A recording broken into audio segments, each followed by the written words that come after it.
Hello everyone, welcome back to my channel and I hope that you're all doing very well. So today in this video we are gonna discuss a novel written by Antoine de Saint-Exupéry, that is The Little Prince.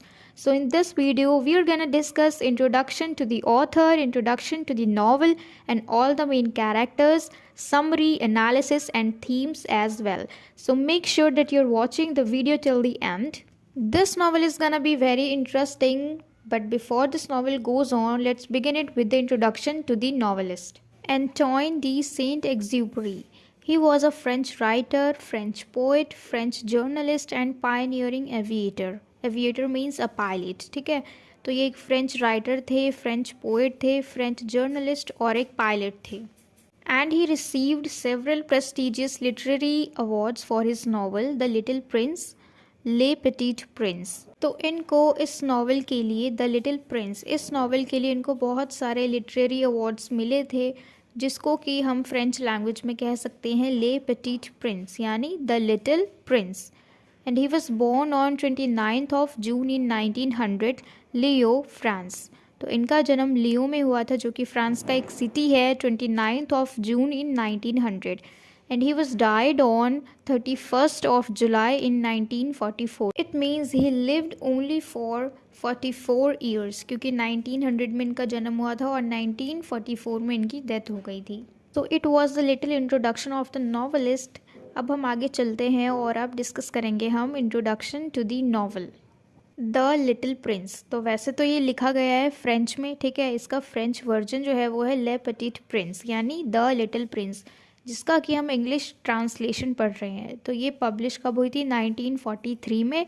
और ये जो novel है ना, इसके अंदर writing बहुत कम है, लेकिन इसको ड्राइंग के थ्रू ज़्यादा समझाया गया है. अब इन ड्राइंग्स की खास बात ये है कि इन ड्राइंग्स को किसी और ने नहीं बल्कि खुद हमारे ऑथर ने बनाया, यानी सेंट एक्सुपेरी ने ही अपने हाथों से इन ड्राइंग्स को बनाया है ताकि इस नावल को अच्छे से डिस्क्राइब कर सके, ठीक है. तो अब जो हम ये फैबल पढ़ने वाले हैं, यानी एक काल्पित कथा कहें हम, जैसे कि फिक्शन है ना, जिसमें सारी चीज़ें इमेजिनेटिव होती हैं, कुछ भी रियल नहीं होता है. तो इस फैबल में, इस इमेजिनेटिव स्टोरी में हम एक बच्चे के बारे में पढ़ने वाले हैं, अ लिटिल बॉय, ठीक है, यानी द लिटिल प्रिंस. हम इसी बच्चे को द लिटिल प्रिंस कह रहे हैं, जो कि पूरे ब्रह्मांड का चक्कर लगाता है. हम कह सकते हैं कि पूरे ब्रह्मांड में घूमता है विजडम की तलाश में, यानी समझदारी की तलाश में, बुद्धि की तलाश में. वो पूरा कॉस्मॉस घूमता है, पूरा ब्रह्मांड घूमता है.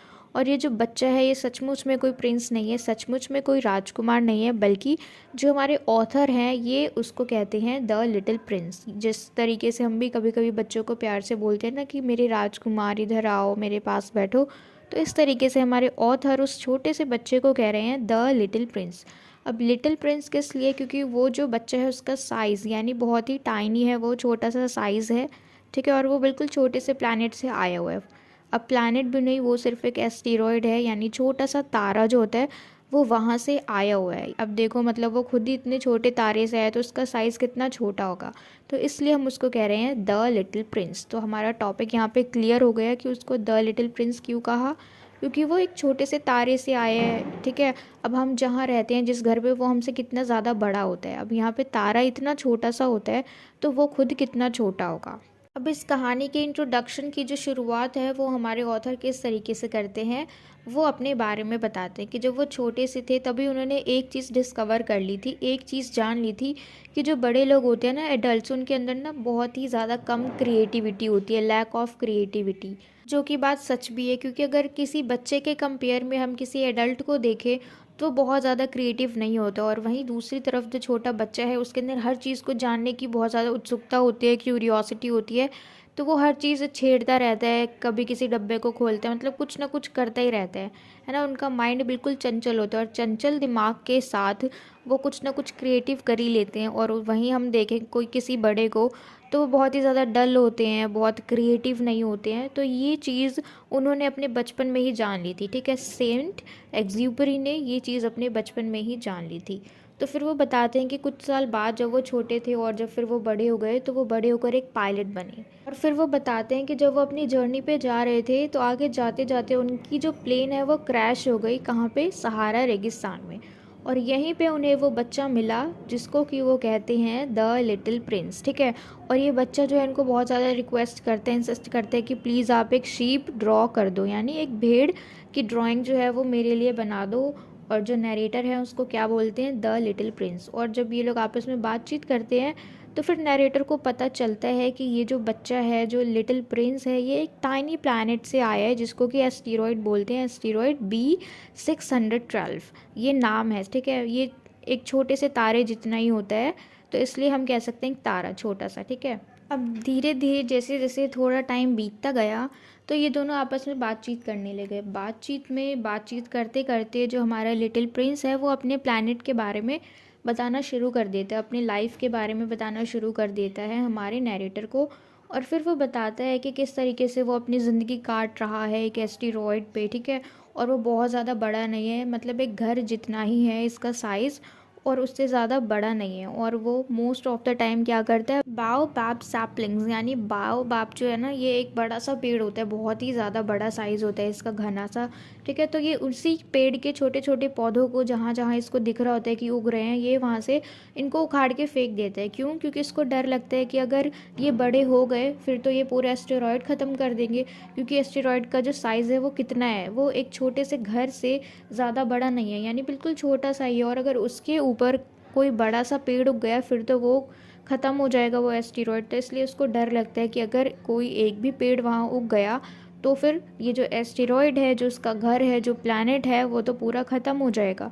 तो इसलिए इसको डर लगा रहता है और इसीलिए वो बाओबैब के सैपलिंग, यानी उसके जो प्लांट्स हैं उनके छोटे छोटे पौधों को ये ढूंढ ढूंढ के यहाँ वहाँ से उखाड़ के फेंक देता है, ठीक है। अब ऐसे करते करते इसको एक दिन वहाँ पे एक गुलाब का फूल दिखाई देता है वहाँ पे, मतलब एक गुलाब उग चुका है, ठीक है। अब ये बहुत ज़्यादा कंफ्यूज है कि कहीं ये भी तो बाओबैब नहीं है। अब ये बहुत कंफ्यूज हो रखा है क्योंकि इससे पहले जो भी जितने भी इसने बाओबैब के सैपलिंग, बाओबैब के पौधे जो हैं उखाड़े हैं, वो तो ऐसे दिखते ही नहीं थे, लेकिन ये इतना अजीब क्यों है। तो वो कंफ्यूज भी है, ठीक है, और अजीब सा भी लग रहा है उसको कि मतलब उत्सुकता भी है उसके अंदर कि ये क्या चीज़ है। लेकिन फिर वो सोच रहा है अगर मैंने इसको नहीं उखाड़ा और क्या पता ये बाओबाब ही हुआ तो फिर ये बड़े होकर नुकसान करेगा। तो इसलिए वो क्यूरियस तो है जानने के लिए कि ये क्या है, लेकिन उसको मालूम नहीं है कि ये एग्जैक्टली है क्या। तो वो बहुत ही ज़्यादा कंफ्यूज है। तो अभी तक उसको लग रहा होता है कि कहीं ये बाओबाब का सैपलिंग तो नहीं है, बाओबाब का पौधा तो नहीं है। फिर कुछ टाइम बाद इसको पता लगता है कि नहीं, वो बाओबाब नहीं है। अब जिस तरीके से वो अपने घर की बहुत ही सफाई रखता था, एस्टेरॉयड की, अपने प्लैनेट की बहुत ही ज़्यादा सफाई रखता था, देखभाल करता था, और जैसे ही उसको कोई भी पौधा दिखता था बाओबाब का तो उसको उखाड़ देता था, है ना। तो उसकी ये वाली हरकत हमें बता रही है कि वो ख्याल तो रखता था हर चीज़ का, ठीक है। तो ऐसे ही वो रोज़ का ख्याल भी रखता था, उसको पानी भी डालता था, उससे बातें भी करता था। हालांकि वो फूल है, ठीक है, लेकिन क्योंकि ये छोटा सा बच्चा है और उसके अंदर इतना दिमाग नहीं है, तो बच्चे तो होते हैं ना, मतलब नॉन लिविंग थिंग के साथ भी बातचीत करने लग जाते हैं, भले सामने से कोई रिस्पॉन्स आ रहा हो नहीं आ रहा हो, वो बातचीत करते हैं। तो उसी तरीके से ये लिटिल प्रिंस भी जो है वो रोज़ का ख्याल भी रखता है, उसको पानी भी देता है अच्छी तरीके से, उसमें खाद भी डालता है, उससे बहुत देर तक बैठ बैठ के बातें भी करता है। तो इस तरीके से अब धीरे धीरे इसको ना उससे बहुत ज़्यादा प्यार हो जाता है, हम कह सकते हैं लगाव हो जाता है उस रोज़ के साथ। लेकिन ये जो रोज़ है ना, इसके अंदर बहुत ही ज़्यादा अहंकार है, ईगो है, और उसके अंदर बहुत ज़्यादा एक्सपेक्टेशन है कि ये मेरा ध्यान रखे और मेरा ख्याल रखे, लेकिन इसके अंदर साथ ही साथ बहुत ही ज़्यादा ईगो भी है, ठीक है। तो इसलिए जो लिटिल प्रिंस है वो अपना घर छोड़ के, यानी स्टेरॉयड को छोड़ के वहाँ से निकल आता है, ठीक है। अब जैसे ही ये बाहर आता है तो धीरे धीरे वो काफ़ी सारे एस्टेरॉयड पे ट्रैवल करता है। अब इन एस्टेरॉयड्स के नाम नहीं है, ठीक है, यानी इनको नंबरिंग दिया हुआ है 325, 326, 327, 328, 329 एंड 330। तो ऐसे ही करके वो अलग अलग एस्टेरॉयड्स पे जाता है और देखता है कि जो भी वहाँ के एडल्ट हैं ना, वो लोग सारे बहुत अजीब अजीब से काम कर रहे हैं, बहुत डल काम कर रहे हैं, मतलब एक ही चीज़ को रिपीट कर रहे हैं, लाइफ में कुछ नया है ही नहीं। तो जब वो जाता है तो सबसे पहले इसको एक सॉवरन मिलता है, यानी एक सम्राट मिलता है, एक ऐसा इंसान मिलता है जो कि अपने आप को ही सब कुछ समझता है, अपने आप को राजा समझता है, ऐसा समझता है कि सारे पावर्स जो हैं वो उसी के पास है, ठीक है। और ये डिमांड करता है लॉयल्टी को, पर इसके पास कोई सिटीज़न ही नहीं है, जनता ही नहीं है जो इसके इन सारे कामों को फॉलो करे, यानी जो भी वो डिमांड करता है उस चीज़ को पूरा करे। वहाँ पर ऐसा कोई है ही नहीं। जब वो अगले एस्टेरॉयड पे जाता है तो वहाँ पे इसको एक लोन रेजिडेंट मिलता है, यानी एक ऐसा निवासी मिलता है जो कि बहुत ही ज़्यादा पॉम्पस गाय है, यानी बहुत ही, उसको कहते हैं ना, पूछ करवाने वाला इंसान, कि मुझे हर कोई पूछे, मेरी तारीफ़ करे। और एक ऐसा इंसान जो दिखावा करता है, ठीक है। लेकिन वो कुछ नहीं मांग रहा है, लेकिन वो ये चाहता है कि जो लिटिल प्रिंस है ना, वो उसको प्रेज़ करे, उसकी तारीफ़ करे, ठीक है। और फिर अगले प्लैनेट पे जब वो जाते हैं, अगले एस्टेरॉयड पे जाते हैं, वहाँ पे इस प्रिंस को एक ड्रंकार्ड मिलता है, यानी एक शराबी मिलता है, एल्कोहलिक मिलता है, ठीक है। और जो कि बहुत ज़्यादा पीता है। लेकिन जब उससे पूछते हैं ना कि तुम इतना ड्रिंक क्यों करते हो, तो क्या बोलते हैं कि मैं इसलिए ड्रिंक करता हूँ ताकि मैं भूल जाऊँ, क्योंकि उसको ना पछतावा है कि वो इतना ज़्यादा क्यों पीता है, और इसी पछतावे को भुलाने के लिए वो पीता है, क्योंकि उसको शर्म आती है, बहुत एम्बैरेसिंग फ़ील करता है वो ड्रिंक करते वक्त, कि लोग क्या सोचेंगे कि मैं शराबी हूँ। तो वो इस चीज़ को भूलने के लिए शराब पीता है। ये बहुत ही वियर्ड रीज़न है कि ये शराब पीता है, ठीक है।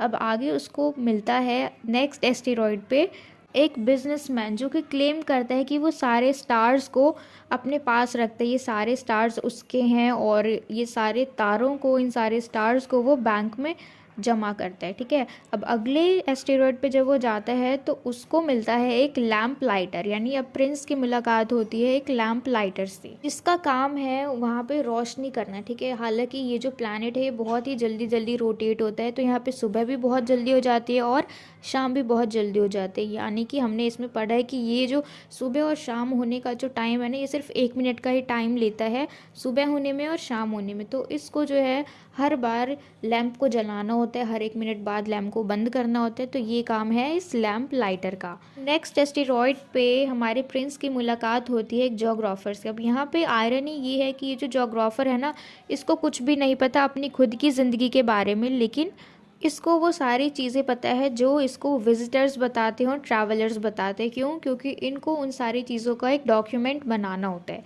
ठीक है। अब यहाँ पे जो प्रिंस है, थोड़ी सी कॉन्वर्सेशन होती है इन दोनों की, प्रिंस की और जोग्राफर की। तो जो प्रिंस है वो अपने प्लानट के बारे में बताता है, और वो उस प्लानट के बारे में बताते बताते रोज़ को मेंशन करता है, हॉटी रोज़ को मेंशन करता है। हॉटी का मतलब घमंडी रोज़, उसके अंदर बहुत ही ज़्यादा घमंड है, एटीट्यूड है, ठीक है। और वो चाहती है कि जो प्रिंस है हमेशा उसका ख्याल रखे, लेकिन उसके अंदर बहुत ही ज़्यादा ईगो है। तो वो ये सारी बातें उस जोग्राफर को बताते हैं।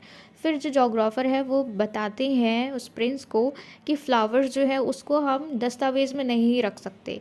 और क्यों नहीं रख सकते, इसका भी रीज़न वो बताते हैं, क्योंकि फ्लावर्स जो है इनका जो लिविंग टाइम है वो बहुत ज़्यादा नहीं होता है, क्योंकि वो पहले एक कली होते हैं, फिर खिलते हैं, फिर कुछ खुशबू देते हैं, और फिर धीरे धीरे मुरझा के इनका जो लाइफ टाइम है ना बिल्कुल ख़त्म हो जाता है। तो ये सिर्फ थोड़े टाइम के लिए ही जीते हैं, तो इसलिए हम इनको डॉक्यूमेंट में नहीं रख सकते। क्योंकि ये जो जोग्राफर है इसका काम ही यही है कि जो भी बाहर से विजिटर्स आ रहे हैं, ट्रैवलर्स आ रहे हैं, उनसे बातचीत करे और अपने डॉक्यूमेंट में उन सारी चीज़ों को लिखे।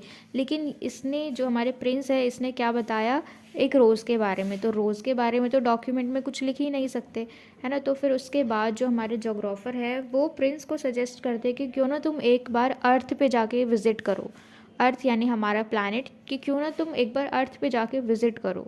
जोग्राफर के कहने पे हमारे प्रिंस जो है वो हमारे अर्थ पर आ चुके हैं। अब यहाँ आते ही ये एक स्नेक से और एक फ्लावर से मिलते हैं, ठीक है। इन दोनों से इनकी मुलाकात होती है, एक सांप से और एक फूल से। तो जो सांप है वो कहता है कि मेरे अंदर ना इतनी पावर है कि अगर मैं तुम्हें एक बार काट लूँ तो तुम्हें तुम्हारे घर वापस पहुँचा सकता हूँ, यानी अगर मैं तुम्हें काटूँगा तो तुम मरोगे नहीं, लेकिन मेरा काटना तुम्हें तुम्हारे घर तक पहुँचा देगा। और वहीं दूसरी तरफ जो फ्लावर है वो क्लेम करती है कि humans don't have any roots, कि जो इंसान है उनके अंदर कोई जड़ नहीं होती है, ठीक है। और जब प्रिंस रोज़ को देखता है तो वो थोड़ा सा चौंक सा जाता है, और उसके कदम जो है वो लड़खड़ाने लग जाते हैं, और उसको मालूम चल जाता है कि जिस तरीके से वो अपनी रोज़ के बारे में सोच रहा था कि वो बहुत ही ज़्यादा स्पेशल है, वो इमेजिन कर रहा था ना कि अरे वाह, मेरे एस्टेरॉयड पे, मेरे ऐसे प्लैनेट पे जहाँ पे सिर्फ बायोबैब के सैपलिंग्स है, कहीं पेड़ न उग जाए बायोबैब के, और वहाँ पे ऐसे प्लैनेट पे एक रोज़ खिल गई। तो अब देखो, जहाँ पे कुछ ना हो, सिर्फ एक रोज़ हो, तो वहाँ पे वो चीज़ बहुत ही ज़्यादा स्पेशल है ना। लेकिन यहाँ पे जब वो अर्थ पे आया तो यहाँ पे एक बड़ा सा गार्डन है रोज़ का। तो इसलिए अब इसको अजीब सा लग रहा है कि मैंने तो सोचा था कि मेरी जो रोज़ है वो तो बहुत ही ज़्यादा स्पेशल है, लेकिन ऐसा कुछ भी नहीं है। अब इसके बाद जब वो आगे बढ़ता है हमारा प्रिंस, तो उसकी मुलाकात होती है एक फॉक्स से, ठीक है। और ये जो फॉक्स है ना, इसको बार बार बोलते हैं कि क्यों ना तुम मुझे पाल लो, क्यों ना तुम मुझसे दोस्ती कर लो, हम दोनों साथ में रहेंगे। तो इस तरीके से जो फॉक्स है उसको बोलता रहता है कि अगर तुम मेरे साथ रहोगे ना, तो हम दोनों एक दूसरे के लिए बहुत ही ज़्यादा स्पेशल बन जाएंगे, हमारी जो बॉन्ड है वो अच्छी हो जाएगी, और हम दोनों ही आपस में एक दूसरे को खुश रखने के ज़िम्मेवार होंगे, है ना, एक दूसरे को खुश रखने के रीज़न बनेंगे।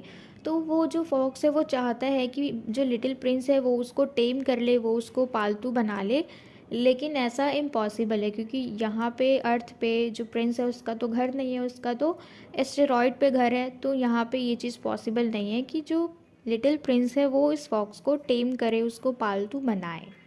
अब हम देख रहे हैं कि जो नैरेटर है और लिटिल प्रिंस है, इनकी मुलाकात हुई थी सहारा रेगिस्तान में, ठीक है, जहाँ पे उनका प्लेन क्रैश हो चुका था, वहीं पे इनकी मुलाकात हुई थी लिटिल प्रिंस से। तो अब 8 दिन बीत चुके हैं और इनका जो पीने वाला पानी है वो बिल्कुल ख़त्म हो गया, क्योंकि जो भी पानी था इनके पास वो तो 8 दिन तक रहेगा नहीं, वो ख़त्म हो गया। उसके बाद ये दोनों जो हैं वो इधर उधर ढूंढते रहते हैं पानी के लिए, यहाँ वहाँ जाते हैं, ठीक है। और फिर कुछ देर बाद इनको एक पानी का कुआं दिख जाता है, फिर यहाँ पे ये दोनों अपनी प्यास बुझा लेते हैं।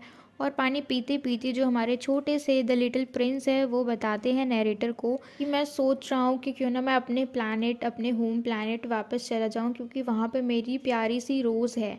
उसी रात वो सारी बातें बता देते हैं, ठीक है, कि अगले दिन होते ही मैं यहाँ से वापस चला जाऊँगा, अपने होम प्लानट चला जाऊँगा, क्योंकि वहाँ पे मेरी प्यारी सी रोज़ है, ठीक है। क्योंकि अब इसको ये बात मालूम चल गई, क्योंकि जोग्राफर ने बताया था कि फूलों का जो लाइफ टाइम है वो बहुत कम होता है। तो ये अपनी रोज़ को मिस कर रहा है क्योंकि ये उससे बहुत ज़्यादा प्यार करता है, ठीक है। तो फिर जो नरेटर हैं वो बताते हैं कि मैंने तुम्हें हमेशा याद रखूँगा, कि वहाँ देखो जो भी स्टार्स हैं ना, जो भी सितारे हैं, उनको देखो, उनको देख के हमेशा मुझे ये चीज़ याद रहेगी कि मेरा प्यारा फ्रेंड जो है द लिटिल प्रिंस जो है वो उन्हीं में से एक में रहता है, ठीक है। क्योंकि ये जो एस्टेरॉयड पे रहते हैं वो भी एक छोटा सा तारा जैसा ही है, तो इसलिए वो कहता है कि इन तारों को देख के मैं तुम्हें याद करूँगा कि मेरा एक छोटा सा फ्रेंड था, मुझे मिला था, जो कि इनमें से ही किसी एक में रहता है, ठीक है। लेकिन वापस घर जाने का उपाय क्या है कि जो स्नेक है वो स्नेक हमारे इस छोटे से प्रिंस को बाइट करे, तभी वो वापस अपने होम प्लैनेट जा सकता है, ठीक है। तो हमारे नैरेटर जो हैं, हमारे ऑथर जो हैं, वो कहानी के अंत में हमें बताते हैं कि अगर हमें कहीं पे भी ऐसे छोटे कद का इंसान मिले, छोटे कद का कोई बच्चा मिले, लड़का मिले, तो हमें तुरंत हमारे ऑथर को इन्फॉर्म कर देना है कि हमें वो मिल चुका है। अब मिल चुका है इसका मतलब क्या समझे हम, कि जो प्रिंस है, लिटिल प्रिंस है, वो अपने होम प्लैनेट जा चुका है ऑथर को छोड़ के, और इनकी इतनी अच्छी बॉन्डिंग थी, तो इसलिए अब जो हमारे ऑथर हैं उसको मिस कर रहे हैं, ठीक है। तो ये तो हमने अभी छोटा सा इंट्रोडक्शन देखा हमारी नॉवेल का। अब हम स्टार्ट करते हैं हमारी समरी को। तो ये जो पूरा समरी है इसको हम चैप्टर वाइज डिस्कस करने वाले हैं। तो पहले हम कर लेते हैं चैप्टर 1 टू चैप्टर 3 की समरी को डिस्कस, ठीक है। तो चैप्टर 1 की समरी के स्टार्टिंग में जो हमारे नरेटर है वो हमें बताते हैं कि जब वो सिर्फ 6 साल के थे, जब वो बच्चे थे, तो उन्होंने एक बुक के कवर पे, जो फर्स्ट फ्रंट पेज होता है ना, उस कवर पे इन्होंने एक पिक्चर देखी थी जिसके अंदर एक बोआ कंस्ट्रिक्टर था, यानी एक सांप था। ये जो बोआ कंस्ट्रिक्टर है ये एक सांप का नाम है जो कि बहुत ज़्यादा बड़ा लंबा होता है, ठीक है। तो इन्होंने उस सांप को देखा जिसने कि कंज्यूम कर रखा था एक वाइल्ड एनिमल को, यानी किसी जंगली जानवर को। और उसी सेम बुक, यानी जिस बुक के कवर पे उन्होंने ये चीज़ देखी थी, इस इमेज को देखा था, उसी बुक के अंदर इन्होंने पढ़ा कि जो बोआ कंस्ट्रिक्टर सांप होता है वो खाने के बाद लगभग 6 महीने तक सोता है अपने खाने को पचाने के लिए, डाइजेस्ट करने के लिए। तो जैसे ही उन्होंने इस चीज़ को पढ़ा कि वो 6 महीने तक सोता है अपने खाने को डाइजेस्ट करने के लिए, तभी उनके दिमाग में एक आइडिया आया कि क्यों ना मैं भी कुछ ऐसे ही ड्रॉ करूं, है ना, सबसे अलग। तो फिर इन्होंने क्या किया, अपनी ज़िंदगी की सबसे पहली स्केच इन्होंने उसी वक्त बनाई, अपनी ज़िंदगी की सबसे पहली ड्राइंग इन्होंने उसी वक्त बनाई, उसी इमेज के सहारे, कि इन्होंने भी क्या बनाया, एक बोआ कंस्ट्रिक्टर, इन्होंने एक सांप बनाया, और इन्होंने वाइल्ड एनिमल की जगह एक एलिफेंट को लिया। यानी अब इनकी ड्राइंग में, जो इन्होंने ड्राइंग बनाई, जो इन्होंने देखी थी, उसमें तो बोआ कंस्ट्रिक्टर ने किसी भी एक वाइल्ड क्रीचर को खाया था, ठीक है। हमें उसका पर्टिकुलर नेम नहीं मालूम, सिर्फ हमें पता है कि जंगली जानवर को खाया था। लेकिन जो इमेज इन्होंने बनाई है उसमें इन्होंने एलिफेंट को रखा, ठीक है। यानी अब जो सांप है उसके मुंह के अंदर कौन है, एक हाथी है, एक एलिफेंट है। तो इन्होंने इस ड्राइंग को अपनी ज़िंदगी का सबसे पहला ड्राइंग, सबसे पहला स्केच बताया। ठीक है, तो बोआ कंस्ट्रिक्टर जो है वो सांप को निगल रहा है। ठीक है, और इन्होंने कैसा बनाया कि दोनों साइड से जो सांप है उसको फ्लैट लाइंस बना दी, और बीच में क्योंकि हाथी है उसके मुंह में, तो उस चीज़ को इन्होंने ऊपर कर दिया। ठीक है, यानी दोनों साइड से बिल्कुल प्लेन लाइन और बीच से गोल सा हो गया वो। ठीक है, तो अब जब ये चीज़ वो एडल्ट को दिखाते हैं तो उनको कुछ समझ ही नहीं आता, क्योंकि देखो जो बच्चे का माइंड होता है और बड़ों का माइंड होता है, एडल्ट लोगों का और एक जो छोटा सा बच्चा होता है, उसमें बहुत ज़्यादा फ़र्क होता है उन दोनों के दिमाग में। ठीक है, तो जो इस बच्चे ने बनाया, 6 साल के बच्चे ने, कि एक सांप बनाया और उस सांप के पेट के अंदर एक एलिफेंट बनाया, लेकिन जो शेप दिया इन्होंने और उस ड्राइंग को जब ये किसी भी एडल्ट को दिखाते तो वो रिकग्नाइज नहीं कर पाते कि इस पिक्चर के अंदर एक सांप है और एक एलिफेंट है। लेकिन ये बात किसको पता है कि वो एक स्नेक है और एक एलिफेंट है, वो तो सिर्फ हमारे ऑथर को मालूम है। लेकिन जो लोग देख रहे हैं उस ड्राइंग को, उनको समझ नहीं आ रहा है, और वो सब के सब क्या समझ रहे हैं कि वो एक हैट है। ठीक है, तो इस बात से इनको बहुत ही ज़्यादा इरिटेशन होती है कि कैसे होते हैं ये बड़े लोग, उनको कुछ समझ ही नहीं आता है। मैंने तो एक स्नेक बनाया है और स्नेक के अंदर यानी उसके पेट में कि एक स्नेक है जो कि हाथी को निगल रहा है, तो उसके पेट में हाथी है। इनको इतना नहीं समझ आ रहा कि इसके अंदर दो एनिमल्स हैं। लेकिन जो भी बड़े एडल्ट लोग हैं उनको सिर्फ इतना समझ आ रहा है कि इस बच्चे ने क्या बनाया है, एक हैट बनाया है, सिर्फ एक टोपी बनाई है। तो इन्होंने जो अभी पहली ड्राइंग बनाई थी अपनी, उसके अंदर सिंपली इन्होंने एक एलिफेंट रखा और उसके ऊपर से एक स्नेक बना दिया। कैसा, दोनों तरफ से एक लाइन लाइन, बिल्कुल स्ट्रेट लाइन, और ऊपर से गोल सा। ठीक है, तो ये तो उन्होंने सिंपली बनाए थे, जिसको कि अगर हम भी देखेंगे तो हम कहेंगे कि वो सिर्फ एक हैट है, एक टोपी है। लेकिन फिर जब इन्होंने दूसरी ड्राइंग बनाई अपनी, तो उसमें इन्होंने अच्छे से रिवील किया कि एक एलिफेंट है जो कि बोआ के मुंह के अंदर है। ठीक है, अब तो हम समझ जाएंगे ना कि एक एलिफेंट है और एक सांप है, क्योंकि इन्होंने उस चीज़ को अच्छे से रिवील किया। ठीक है, ताकि दूसरे लोग समझ पाएँ कि अब ये सिर्फ एक हैट नहीं है, अब एक एलिफेंट है और एक स्नेक है। ठीक है, तो पहले में तो कुछ ज़्यादा विजिबल नहीं था, सिर्फ एक हैट नज़र आ रहा था, और दूसरी ड्राइंग में इन्होंने कोशिश करी कि एक एलिफेंट और एक स्नेक दिखे। तो फिर जब ये ड्राइंग बनाने के बाद, दूसरी वाली बनाने के बाद, इन्होंने जब एडल्ट्स को दिखाया, तो जो एडल्ट्स हैं वो बहुत ही ज़्यादा, मतलब कहते हैं ना कि उनको समझ ही नहीं आया कि ये क्या है। तो इनकी ऐसी ड्राइंग्स को देखने के बाद जो सारे एडल्ट्स हैं जिनको इन्होंने अपनी ड्राइंग्स दिखाया, उन सब ने इनको सजेस्ट किया कि ये जो भी स्केच बना रहे हैं ना, ग्रामर, मैथमेटिक्स और ज्योग्राफी के फेवर में, उसको बनाना छोड़ दे। ठीक है, इसको अबैंडन कर दे, इस चीज़ को छोड़ दे, क्योंकि उनके समझ में ही नहीं आ रही है कि ये क्या स्केच बना रहे हैं। ठीक है, तो उन्होंने सिंपली अपनी तरफ से सजेस्ट कर दिया कि मतलब ये स्केच बनाना छोड़ दे। तो फिर यहाँ पे हमारे ऑथर को एक बात अच्छे से समझ में आ गई कि ये जो एडल्ट्स लोग होते हैं इनको साफ सीधी, मतलब हर चीज़ क्लियर चाहिए, कि अगर सांप है तो पूरा सांप बना के दिखाओ सेपरेट, और अगर एलिफेंट है तो पूरा एलिफेंट बना के दिखाओ सेपरेट। कि मतलब ये लोग कुछ अपना दिमाग लगाते ही नहीं है कि अगर यहाँ पे सांप है तो सांप बनाओ और उसे प्रूव करके दिखाओ। तो ऐसा है कि अपना एक्स्ट्रा दिमाग लगाना ही नहीं है। ठीक है, तो ऐसा हमारे ऑथर समझते थे किनके बारे में, एडल्ट्स के बारे में। तो फिर इन्होंने आर्ट को छोड़ दिया और फिर इन्होंने डिसाइड किया कि ये एक एविएटर बनेंगे, यानी एक पायलट बनेंगे। लेकिन पायलट बनने के बाद भी इनका जो नज़रिया था ना, जो इन्होंने बचपन में एक्सपीरियंस किया था कि एडल्ट लोगों का जो क्रिएटिविटी होती है ना, वो बहुत ही ज़्यादा कम होती है, वो लोग ऐसा कर ही नहीं पाते हैं, बहुत ही ज़्यादा डल माइंड के होते हैं मतलब। फिर वो हमें बताते हैं कि जब कभी भी उनको फुर्सत से, जब भी उनको टाइम मिलता था, तो अपनी इन ड्राइंग्स को वो किसी न किसी बड़े आदमी को दिखाते थे, यानी एडल्ट को दिखाते थे, और सबको यही लगता था कि ये एक हैट है।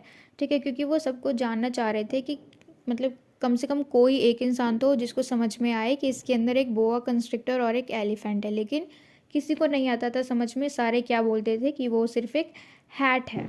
तो ये सब कुछ करने के बाद हमारे ऑथर को एक चीज़ अच्छे से समझ में आ गई कि अगर उन्हें एडल्ट लोगों के साथ, बड़े लोगों के साथ बात करनी है, तो उन्हें बहुत ही डल टॉपिक को यूज़ करना चाहिए। उनसे बात करने के लिए प्रैक्टिकल चीज़ें करनी चाहिए, जैसे पॉलिटिक्स और बाकी की चीज़ें। तो जब तक हमारे ऑथर ने अपनी जर्नी शुरू नहीं की प्लेन से, मतलब ये पायलट हैं तो ये प्लेन चलाने का काम करते हैं, तो जब तक इन्होंने जर्नी को शुरू नहीं किया तब तक ये बिल्कुल अकेले थे। लेकिन जब ये अपनी एक जर्नी पे गए और इनका प्लेन क्रैश हुआ, कहाँ पे, सहारा रेगिस्तान में, इसके बाद से इनको एक अच्छा सा कंपेनियन मिला, एक फ्रेंड मिला। ठीक है, और वो फ्रेंड कौन है, तो जो कि हमने डिस्कस किया था सबसे पहले, ठीक है, जिसको कि हमारे ऑथर बोलते हैं द लिटिल प्रिंस, यानी एक छोटा सा लड़का, ठीक है, जो कि ब्लॉन्ड बॉय है और वो बहुत ही ज़्यादा छोटा सा है, ठीक है, कद में उसकी जो हाइट है वो बहुत ज़्यादा छोटा है, वो टाइनी है। और क्योंकि वो छोटा सा है तो उसकी आवाज़ भी ऐसे ही आ रही है, मतलब कोई बहुत ज़ोरों से चिल्ला रहा है। अब उसकी आवाज़ नीचे से ऊपर की तरफ आ रही है क्योंकि वो छोटा सा है, ठीक है, कद में छोटा है, तो वो ऊपर देख के हमारे ऑथर की तरफ चिल्ला रहा है और वो इंसिस्ट कर रहा है कि प्लीज़ मेरे लिए एक शीप बना दो, शीप बना दो। यानी एक भेड़ की ड्राइंग बनाने के लिए कह रहा है वो छोटा सा हमारा लिटिल प्रिंस, ठीक है। लेकिन हमारे ऑथर को नहीं पता कि एग्जैक्टली किस तरीके से एक शीप बनता है। तो फिर यहाँ पे क्या करते हैं हमारे ऑथर कि अपनी ड्राइंग नंबर 1 को दिखाते हैं। तो ड्राइंग नंबर 1 क्या था, जिसको सारे एडल्ट्स क्या समझ रहे थे, एक हैट, यानी कि एक बोआ कंस्ट्रक्टर और उसके पेट के अंदर है एलिफेंट, ठीक है। तो जैसे ही वो अपना ड्राइंग नंबर 1 इस लिटिल प्रिंस को दिखाता है, ये बिल्कुल एकदम से समझ जाता है कि ये तो एक सांप है और एक एलिफेंट है, जो कि सांप जो है इस एलिफेंट को निगल रहा है। तो यहाँ पे जो हमारे ऑथर है बहुत ही ज़्यादा सरप्राइज हो जाते हैं। और फिर जो प्रिंस है ना हमारा, वो एकदम से रिजेक्ट कर देता है कि इसे हटाओ, मैंने आपको कहा था ना कि मेरे लिए एक शीप बनाओ, तो आप मेरे लिए एक शीप बनाओ। उसके बाद जो हमारे ऑथर हैं वो क्या करते हैं कि 3 अलग अलग शीप बना देते हैं, यानी 3 अलग अलग भेड़ बना देते हैं। तो प्रिंस जो है वो दोबारा से मना कर देता है और फिर लास्ट में जो हमारे ऑथर हैं वो एक छोटा सा बॉक्स बना के उसको दे देते हैं, ठीक है। उस प्रिंस को हमारे ऑथर एक छोटा सा बॉक्स बना के दे देते हैं। तो अब यहाँ पे जो प्रिंस है ना, क्योंकि ये छोटा सा है, अब उसके लिए ऐसी अलग अलग चीज़ें बहुत ही ज़्यादा फैसिनेट करती हैं, ठीक है। लेकिन अब उसको इस बात की चिंता है कि ये जो 3 शीप्स हैं ना, 3 भेड़ है, ये खाएंगे क्या, ये चरेंगे क्या, यहाँ पे तो कुछ ग्रीन है ही नहीं। तो ये छोटा सा प्रिंस अब इस बारे में सोच रहा है। तो अभी क्योंकि हमारे ऑथर को पहली बार कोई ऐसा इंसान मिला है जिसने इनके ड्राइंग को पहचाना अच्छी तरीके से, कि अगर वो सांप है तो उसने सांप बोला, अगर वो एलिफेंट है तो उसने एलिफेंट को पहचाना कि हाँ इस ड्राइंग के अंदर एक एलिफेंट है और एक स्नेक है, ठीक है। तो ऐसा इंसान हमारे ऑथर को पहली बार मिला। तो अब क्योंकि दिखने में ही वो इतना छोटा सा है, अब इनको बहुत ही ज़्यादा हैरानी हो रही है कि ऐसा कैसे हो गया। तो ये बहुत ज़्यादा क्यूरियस है उसके बारे में जानने के लिए कि वो कहाँ से आया है और वो कैसे रहता है, ये सब जानने के लिए, ठीक है। अब क्योंकि प्रिंस भी इतने बड़े इंसान को देखा उसने पहली बार, तो वो भी क्यूरियस है। तो दोनों आपस में क्वेश्चन तो कर रहे हैं लेकिन जवाब कोई भी नहीं दे रहे, ठीक है। जैसे कि हमारे ऑथर पूछ रहे हैं कि तुम कौन से प्लानट से आए हो, तो वो कह रहे हैं कि आप कहाँ से आए हो, मैंने तो आपको पहली बार देखा है। फिर वो कहते हैं कि तुम कहाँ रहते हो, तो वो फिर वापस से पूछते कि आप कहाँ रहते हो। तो मतलब हर चीज़ दोनों आपस में एक दूसरे को जानना चाह रहे हैं लेकिन जवाब कोई भी नहीं दे रहा है। और फिर इस कॉन्वर्सेशन के एंड में जो प्रिंस है वो उस शीप की जो स्केच हमारे ऑथर ने बनाई है उसको अप्रिशिएट करते हैं, उसकी ड्राइंग को। तो ये थी हमारी 1 से 3 चैप्टर्स की समरी। अब हम चलते हैं 4 to 6 चैप्टर्स पे, ठीक है। तो यहाँ तक हमारे ऑथर को इतना समझ में अच्छे से आ गया कि जो बड़े लोग हैं ना, वो सिर्फ उन्हीं चीज़ों को समझते हैं, किन चीज़ों को, जिसमें डाटा बेस्ड चीज़ें हों, जिसमें स्टैटिक्स हो, मैथमेटिक्स हो, उनको सिर्फ यही चीज़ें समझ में आती हैं। लेकिन वो जो ज़रूरी कैरेक्टरिस्टिक्स होते हैं लोगों के, जो लव है, जो ब्यूटी है, उन चीज़ों के ऊपर वो कभी ध्यान नहीं देते। ये चीज़ तो क्लियर हो गई हमारे ऑथर को एडल्ट्स के बारे में। और वो कहते हैं कि जो एडल्ट्स लोग हैं ना, उनको अगर कोई चीज़ सुंदर लग रही है तो मतलब वो सुंदर है, वो उसकी अंदर की सुंदरता को या फिर उसके अंदर की जो बुरी चीज़ें वो नहीं देखेंगे। जो सुंदर लग रही है वो सुंदर है, जो मैच्योर दिखने में है वो उनको मैच्योर दिख रहे हैं, ठीक है। तो ये चीज़ हमारे ऑथर को समझ में आई एडल्ट्स के बारे में। तो यहाँ पे हमारे ऑथर जो है वो सोच रहे हैं कि क्या वो अपने इस कंपेनियन को, इनको जितना अच्छा साथी मिला है, कहीं अगर वो इनको छोड़ के गया तो बड़े होते होते वो इसको भूल तो नहीं जाएंगे।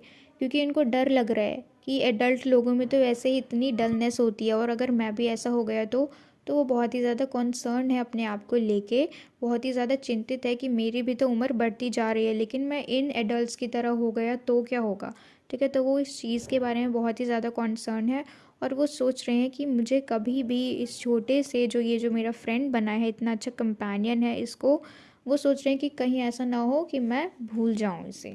तो इसलिए वो क्या करते हैं, एक याद बनाने के लिए कि कहीं वो इस छोटे से प्रिंस को भूल ना जाए, इसलिए वो पेन से इस चीज़ को ड्रॉ करते हैं ताकि उन्हें ये प्रिंस याद रहे, ठीक है। तो ये एक इमेज क्रिएट करते हैं, एक पर्टिकुलर इमेज।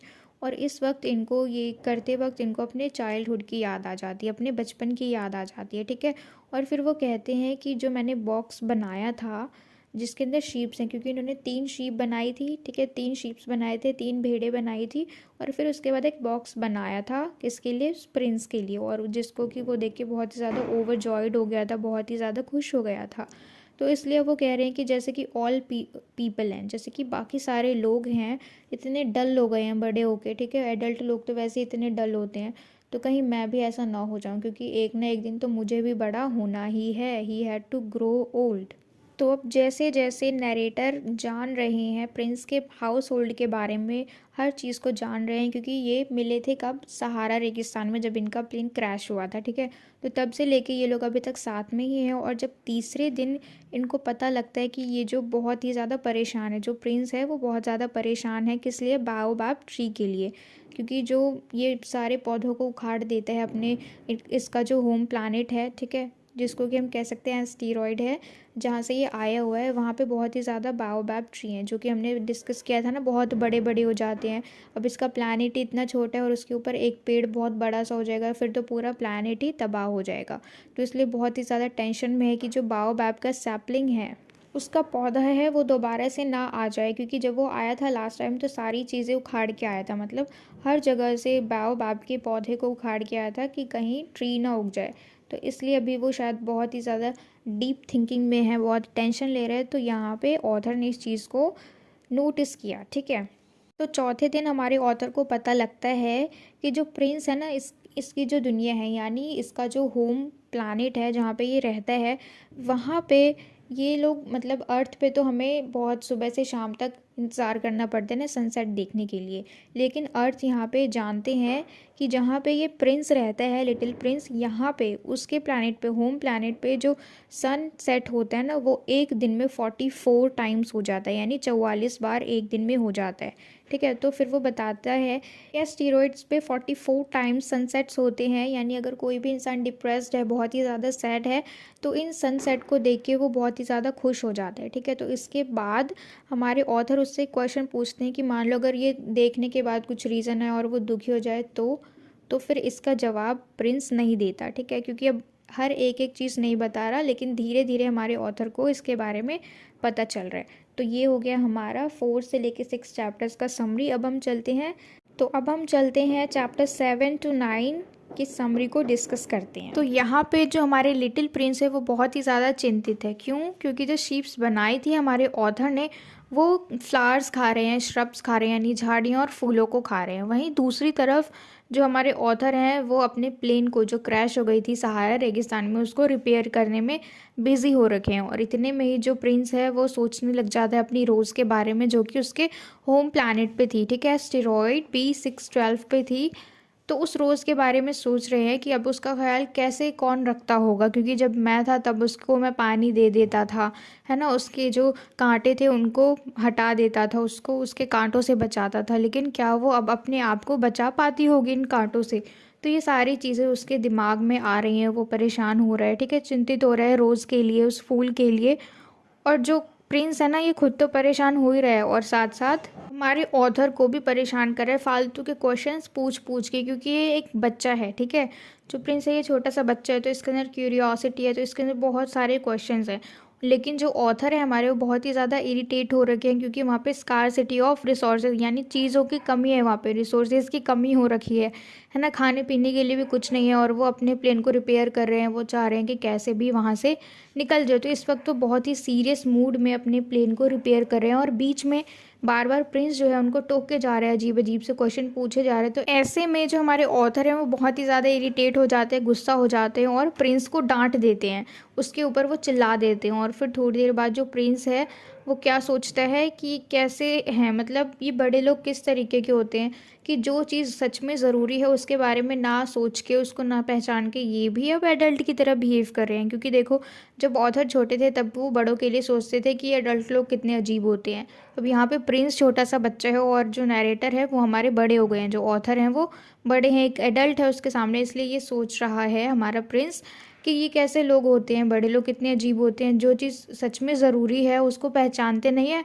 और अब देखो, ये भी एक बड़ों की तरह ही बिहेव करें, एक एडल्ट की तरह ही बिहेव करें। और यहाँ पे अब जो हमारे लिटिल प्रिंस है वो इनके चिल्लाने पे ये रोने लग जाता है बहुत ही ज़्यादा, ठीक है। तो फिर इनको थोड़ा रियलाइज़ होता है हमारे ऑथर को, और फिर वो अपने आर्म्स में लेते हैं उसको और फिर कंसोल करते हैं कि चुप हो जाओ, कोई बात नहीं, और तुम्हारी जो बिलवड रोज़ है ना वो भी ठीक होगी, उसको कुछ भी नहीं होगा। तो ये सारी बातें बोल के उसको कंसोल करते हैं और फिर कहते हैं कि चलो शीप्स के लिए हम मज़ल बनाते हैं। मज़ल यानी जो मुंह पे लगाते हैं ना गाय वगैरह के, गाय के बच्चों पे, ताकि वो मिट्टी ना खाए। तो उस तरीके से ये अब शीप के लिए भी उन मज़ल को बनाएंगे। और उसी वक्त हमारे लिटिल प्रिंस अपनी कहानी बताने लग जाते हैं उस फ्लावर के बारे में हमारे ऑथर को, कि किस तरीके से वो छोटे से स्प्राउट से जल्दी डेवलप होके एक रोज़ बन गई और कितनी प्यारी बन गई। लेकिन क्या है, वो घमंडी है, एरोगेंट है, कंसीटेड है, ठीक है। और ये फ्लावर कैसी है, बहुत ही ज़्यादा एरोगेंट है और हर बार यानी प्रिंस को यही बोलती रहती है कि तुम मेरा ध्यान रखो, तुम मेरा ध्यान क्यों नहीं रखते हो, तुम मुझे इन सारी चीज़ों से नहीं बचाते हो। तो वो हर बार उसकी डिमांड यही थी प्रिंस उसकी देखभाल करे। अब जो प्रिंस है वो बताते हैं कि अपने प्लैनेट को छोड़ने से पहले उसने क्या क्या किया, ठीक है। तो उसने बोला कि मैंने जो भी वोल्केनोस थे वहाँ पे उसका जो होम प्लैनेट था ना एस्टेरॉयड, उसके ऊपर 3 वोल्केनोस थे, यानी 3 ज्वालामुखी थे, जिसमें कि एक जो है उसने अभी तक अपना काम नहीं किया था, लेकिन इसने उन तीनों ज्वालामुखी को साफ़ किया और बायोबैब के जो भी सैपलिंग थे, प्लांट्स थे और स्प्राउट्स थे, उन सबको उखाड़ दिया, ताकि उसके जाने के बाद वो पेड़ बड़ा ना हो जाए, वो पौधा पेड़ ना बन जाए, इसलिए उसने सब कुछ साफ़ किया। उसके बाद इसने बताया कि वन लास्ट टाइम इसने अपनी रोज़ को पानी दिया, यानी उसके ऊपर पानी डाला, और क्योंकि वो हमेशा उसको एनवायरमेंटल जो भी हार्म्स होते हैं उन सब से बचा के रखा, उसको सेफ़ रखा, तो ये सारी चीज़ें उसने करी, ठीक है। यानी एक तरीके से हम कह सकते हैं जो भी डिमांड थे ना उस रोज़ के, उस फ्लावर के, इसने पूरे किए। क्यों किए? क्योंकि हमें मालूम है कि ये बहुत ही ज़्यादा प्यार करता है, इसके पास फीलिंग्स हैं उस रोज़ के लिए, उस फ्लावर के लिए, लेकिन जो फ्लावर है वो बहुत ही ज़्यादा एरोगेंट है, कंसीटेड है, ठीक है। तो उसने एक बार इससे झूठ बोल दिया, यानी जो फ्लावर है इसने प्रिंस को झूठ बोल दिया, और उसी डिसअपॉइंटमेंट की वजह से प्रिंस ने अपना घर छोड़ने की सोची, और अब वो इस डिसीजन पे पछता रहा है, ठीक है। उसने डिसाइड किया था कि रोज़ की वजह से वो अपना घर छोड़ देगा, ये होम प्लैनेट छोड़ देगा, कहीं और चला जाएगा, उसने ऐसा किया भी, ठीक है। अब लेकिन वो पछता रहा है। तो वो बता रहे कि निकलने से एक दिन पहले जब वो निकल रहा था, यानी उसके फेयरवेल वाले दिन, उसने सब कुछ सफाई करी, ठीक है। वोल्केनोस को साफ़ किया, पूरे प्लैनेट को साफ़ किया, जो भी बायोबैब के ट्रीज थे उन सबको हटाया, और अपनी रोज़ को उसने पानी भी डाला, और फिर उसी वक्त उसने रोज़ के लिए अपनी सारे फीलिंग्स को एक्सप्रेस किया, ठीक है। और जो पहले तो रोज़ ने कोई अटेंशन नहीं दिया, उसकी बातों पे ध्यान नहीं दिया, लेकिन लास्ट में उसने उससे माफ़ी मांगी और ये भी डिक्लेयर कर दिया कि उसको किसी और की ज़रूरत नहीं है, वो अकेले अपना ध्यान रख सकती है, वो बिल्कुल सेफ़ है अकेले भी, ठीक है। और फिर जो रोज़ है वो इनकरेज करती है लिटिल प्रिंस को कि भले वो चले जाए, अब उसे किसी और की कोई ज़रूरत नहीं है, ठीक है। तो ये सुन के जो लिटिल प्रिंस है वो छोड़ के आ जाते हैं अपने प्लैनेट को, और अब वो इस डिसीजन पे पछता रहे हैं। तो इतना तो हमने डिस्कस किया 7 to 9 चैप्टर की समरी में। अब हम चलते हैं 10 to 13 चैप्टर की समरी को स्टार्ट करते हैं। तो अभी हमने देखा कि जो हमारे लिटिल प्रिंस है वो अपने होम प्लैनेट को छोड़ चुके हैं, ठीक है। अब वो कहीं और जाने का प्लान कर रहे हैं। तो अब ये कहाँ जाएंगे? तो ये अपनी जर्नी को शुरू करते हैं एक वॉयज से, ठीक है। वॉयज यानी समंदर यात्रा से, समंदर के रास्ते से ये अपनी जर्नी को शुरू करते हैं। तो जैसे कि ये खुद एक एस्टेरॉयड पे रहते हैं, यानी स्टार जैसे दिखने वाले एक छोटे से प्लैनेट पे रहते हैं, ठीक है, एस्टेरॉयड पे। तो जैसे हम ह्यूमंस नाम दे देते हैं ना प्लैनेट्स को, मरकरी, वीनस, अर्थ, मार्स, तो इसी तरीके से इन्होंने भी अपने एस्टेरॉयड्स को, यानी छोटे छोटे स्टार जैसे दिखने वाले छोटे छोटे प्लैनेट्स को नाम नहीं दिए, लेकिन नंबर्स दे रखे हैं, जैसे 325, 326, 27, 28, 29 एंड 330। तो इसी तरीके से ये एक एक पे सब पे जा के ट्रैवल करते हैं, एक एक बार सब पे जाते हैं, ठीक है। तो सबसे फर्स्ट पे जाते हैं जहाँ पे, तो यहाँ पे इनको एक मोनार्क दिखता है, यानी एक सम्राट दिखता है, राजा दिखता है, जो कि एक मैग्निफिशेंट से थ्रोन पे बैठा हुआ है, ठीक है। और उसने अच्छे तरीके से गॉर्जियस फर कोट पहन रखा है, ठीक है, यानी एक बड़े से पत्थर पे बैठा हुआ है, बहुत ही सुंदर पत्थर है। लेकिन यहाँ पे एक अजीब बात यह है कि पूरे प्लैनेट पे वो सिर्फ अकेला है, ठीक है। अब क्योंकि शासन करने के लिए तो हमें हमारी प्रजा भी चाहिए, राजा है तो उसको प्रजा भी चाहिए, लेकिन यहाँ पे अजीब बात यह है कि ये सिर्फ अकेला है। और जब इसकी बात प्रिंस से होती है तो वो क्या कहते हैं कि मैं यहाँ का राजा हूँ और मैं हर किसी पे शासन करता हूँ, ठीक है। लेकिन ये बात तो हमें समझ ही नहीं है कि वहाँ पे कोई है ही नहीं, ठीक है, कोई इंसान नहीं है, कोई चीज़ नहीं है, वो सिर्फ अकेला है पूरे प्लैनेट पे। तो यहाँ से जो हमारे प्रिंस है ना, ये जाने की सोचते हैं कि यहाँ तो कोई है ही नहीं, ये अकेला किस पे राज करता होगा, है ना।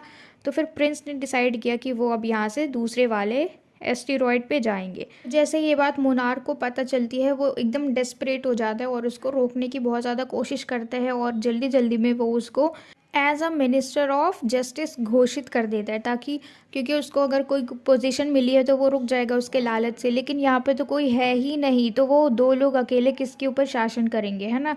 तो फिर इसलिए लास्ट में जो हमारे प्रिंस है वो यहाँ से चले जाते हैं दूसरे प्लैनेट पे, दूसरे एस्टेरॉयड पे, ठीक है। तो हमें इस चीज़ को याद रखना है कि पहले उनको कौन मिला, दूसरे पे कौन मिला। तो पहले पे हमें मोनार्क मिला, जो कि बिल्कुल अकेला है। वो एक बड़े से पत्थर के ऊपर बैठा हुआ है और अपने आप को राजा कह रहा है, लेकिन उसके पास शासन करने के लिए उसके पास कोई प्रजा नहीं है ना। तो पहला तो हमारा मोनार्क था। अब हम दूसरे पे चलते हैं, दूसरा कौन है। तो जब वो दूसरे प्लैनेट पे आते हैं तो देखते हैं कि दूसरे प्लैनेट पे उनको एक कंसीटेड गाय मिलता है, यानी बहुत ही ज़्यादा एरोगेंट सा आदमी मिलता है जिसके अंदर कुछ नहीं है। लेकिन वो आदमी क्या चाह रहा है कि कोई भी इंसान है तो वो मुझे मेरी वाहवाही करे, मुझे अपलॉड करे, मेरे लिए ताली बजाए, है ना, मुझे अप्रिशिएट करे, लेकिन बिना कुछ करे ही। तो मिला जुला के देखा जाए तो इस कंसीटेड गाय को अपनी तारीफ़ सुनना बहुत ही ज़्यादा पसंद है, और यही चीज़ वो प्रिंस को भी कहता है कि तुम मेरी तारीफ़ करो। लेकिन ये सारी चीज़ें देख के शुरू में तो उसको ठीक ठीक लगता है कि हाँ चलो कोई तो है एंटरटेन करने के लिए, लेकिन बाद में जो हमारे प्रिंस है वो इस चीज़ से बोर हो जाते हैं। और जो कंसीटेड गाय है, जो बहुत ही ज़्यादा घमंडी है, उसके दिमाग में एक बात आती है कि कहीं ये प्रिंस मुझे एडमायर तो नहीं करने लगा, यानी पसंद तो नहीं करने लगा। लेकिन जो प्रिंस है बेचारा, इसको तो एडमायर का मतलब ही नहीं पता था, ठीक है। तो फिर ये सोचते हैं कि क्यों ना मैं यहाँ से चला जाऊँ, क्योंकि ये जो हमने देखा ना कि पहले हमने देखा मोनार्क कि ये भी पूरे प्लैनेट पे अकेला था, उसी तरीके से ये जो कंसीटेड गाय है ना, जो एरोगेंट गाय है, कंसीटेड का मीनिंग है घमंडी, ठीक है। तो ये जो घमंडी आदमी है ना, ये भी इस पूरे प्लैनेट पे अकेला है, तो उसको ये सारी चीज़ अजीब लगे कि ये लोग अकेले अकेले हैं, ठीक है। तो फिर ये सोचते हैं कि क्यों ना मैं यहाँ से चला जाऊँ। लेकिन ये जो कंसीटेड गाय है ना, ये आते आते भी इसको प्लीड करते हैं, यानी कहते हैं कि कृपया करके तुम मेरे इंटेलिजेंस की तारीफ़ करो, तुम मेरी सुंदरता की तारीफ़ करो, देखो मैं कितना अमीर हूँ, तुम मेरे दौलत की तारीफ़ करो। यानी ये चाह रहा है कि कोई ना कोई मेरी तारीफ़ करता रहे। तो इस बार इन्होंने प्रिंस को पकड़ लिया कि प्रिंस इनकी तारीफ़ करें। फिर प्रिंस ने उसे बताया कि अभी तक का सबसे रिडिकुलस रिक्वेस्ट है, क्योंकि ये पूरे प्लैनेट पे सिर्फ अकेला है, यूज़लेस मैन है, इसको कुछ काम नहीं है, सिर्फ अकेला ही रहता है। और उसकी विश क्या है कि सारे लोग उसकी तारीफ़ करें, उसको अप्रिशिएट करें, बिना कुछ करे ही, है ना। तो आते वक्त भी ये जो कंसीटेड गाय है उसकी क्या विश है कि उसको हमारे प्रिंस अप्रिशिएट करे, ठीक है। फिर यहाँ से भी हमारे प्रिंस जो है निकल जाते हैं और वो जाते हैं थर्ड प्लैनेट पे ट्रैवल करने के लिए। अब तीसरे पे उनको कौन मिलता है, एक ड्रंक कार्ड, एक एल्कोहलिक आदमी, एक शराबी आदमी। और जब हमारे प्रिंस उससे पूछते हैं कि वो इतना ज़्यादा शराब क्यों पीता है, तो इसका आंसर बहुत ही ज़्यादा वियर्ड देता है ये शराबी, कि क्योंकि मैं शराब पीता हूँ जब, तो मुझे बहुत ही अजीब सा लगता है और मैं शराब पी के कुछ कुछ कर देता हूँ। और क्योंकि मैं शराब पीता हूँ और जब मुझे होश आ जाता है तो मैं बहुत ही ज़्यादा पछताता हूँ कि मैं शराब क्यों पीता हूँ। तो इस पछतावे को भूलने के लिए मैं शराब पीता हूँ। तो इस तरीके से वो अपनी हैबिट के बारे में बताता है कि मैं शराब इसलिए पीता हूँ क्योंकि मुझे आदत लग चुकी है। और किस लिए, मेन रीज़न क्या है कि क्योंकि वो शराब पीने के बाद पछताता है कि वो शराब क्यों पीता है, और इस पछतावे को भुलाने के लिए फिर वो शराब पीना शुरू कर देता है।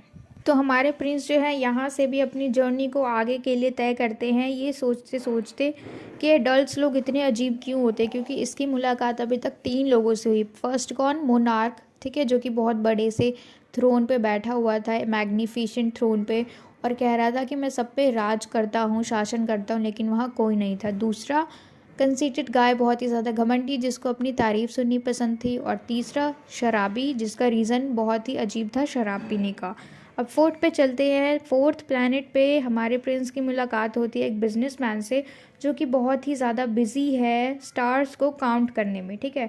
तो इसलिए जब जैसे ही प्रिंस उनके सामने जाते हैं तो ये बिजनेसमैन उस प्रिंस को नोटिस नहीं करता, मतलब कोई आया भी है ये चीज़ उनको पता ही नहीं लगती, वो इतने ज़्यादा बिजी होते हैं। तो क्योंकि प्रिंस जो है he is a little boy, तो उनको हर चीज़ जानने की क्यूरियोसिटी है।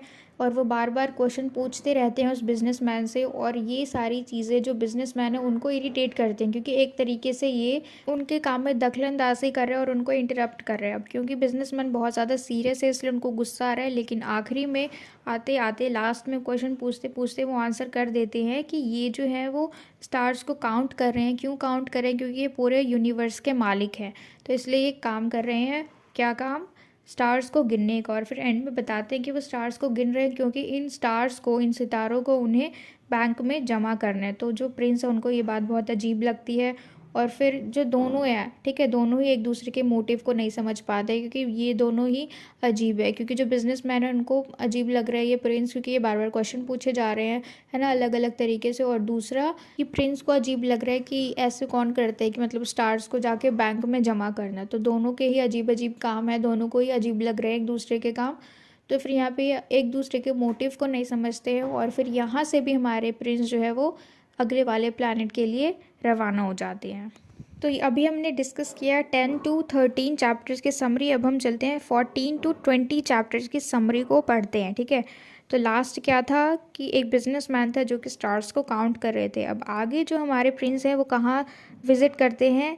एक ऐसे प्लैनेट पे जो कि दिखने में तो बहुत छोटा है, बहुत ज़्यादा बड़ा नहीं है, लेकिन उसके अंदर एक लैम्प लाइटर को रखने के लिए बहुत ज़्यादा जगह है उस प्लैनेट में, ठीक है। क्यों लैम्प लाइटर इसलिए बोला? क्योंकि यहाँ पे जो हमारे प्रिंस है वो एक लैम्प लाइटर से मिलने वाले एक ऐसा इंसान जो कि लैम्प की लाइट को जलाता है और बुझाता है, ठीक है। तो यहाँ पे जो हमारे प्रिंस है ना, उनको ये लैम्प लाइटर भी थोड़ा अजीब लगा, जैसे कि पिछले 4 लोग अजीब लगे उसी तरीके से। लेकिन एक डिफरेंस इन्होंने देखा कि बाकी के जो 4 थे वो यूज़लेस थे। कौन कौन? मोनार्क, कंसीटेड गाय और ड्रंकार्ड और ये बिजनेसमैन।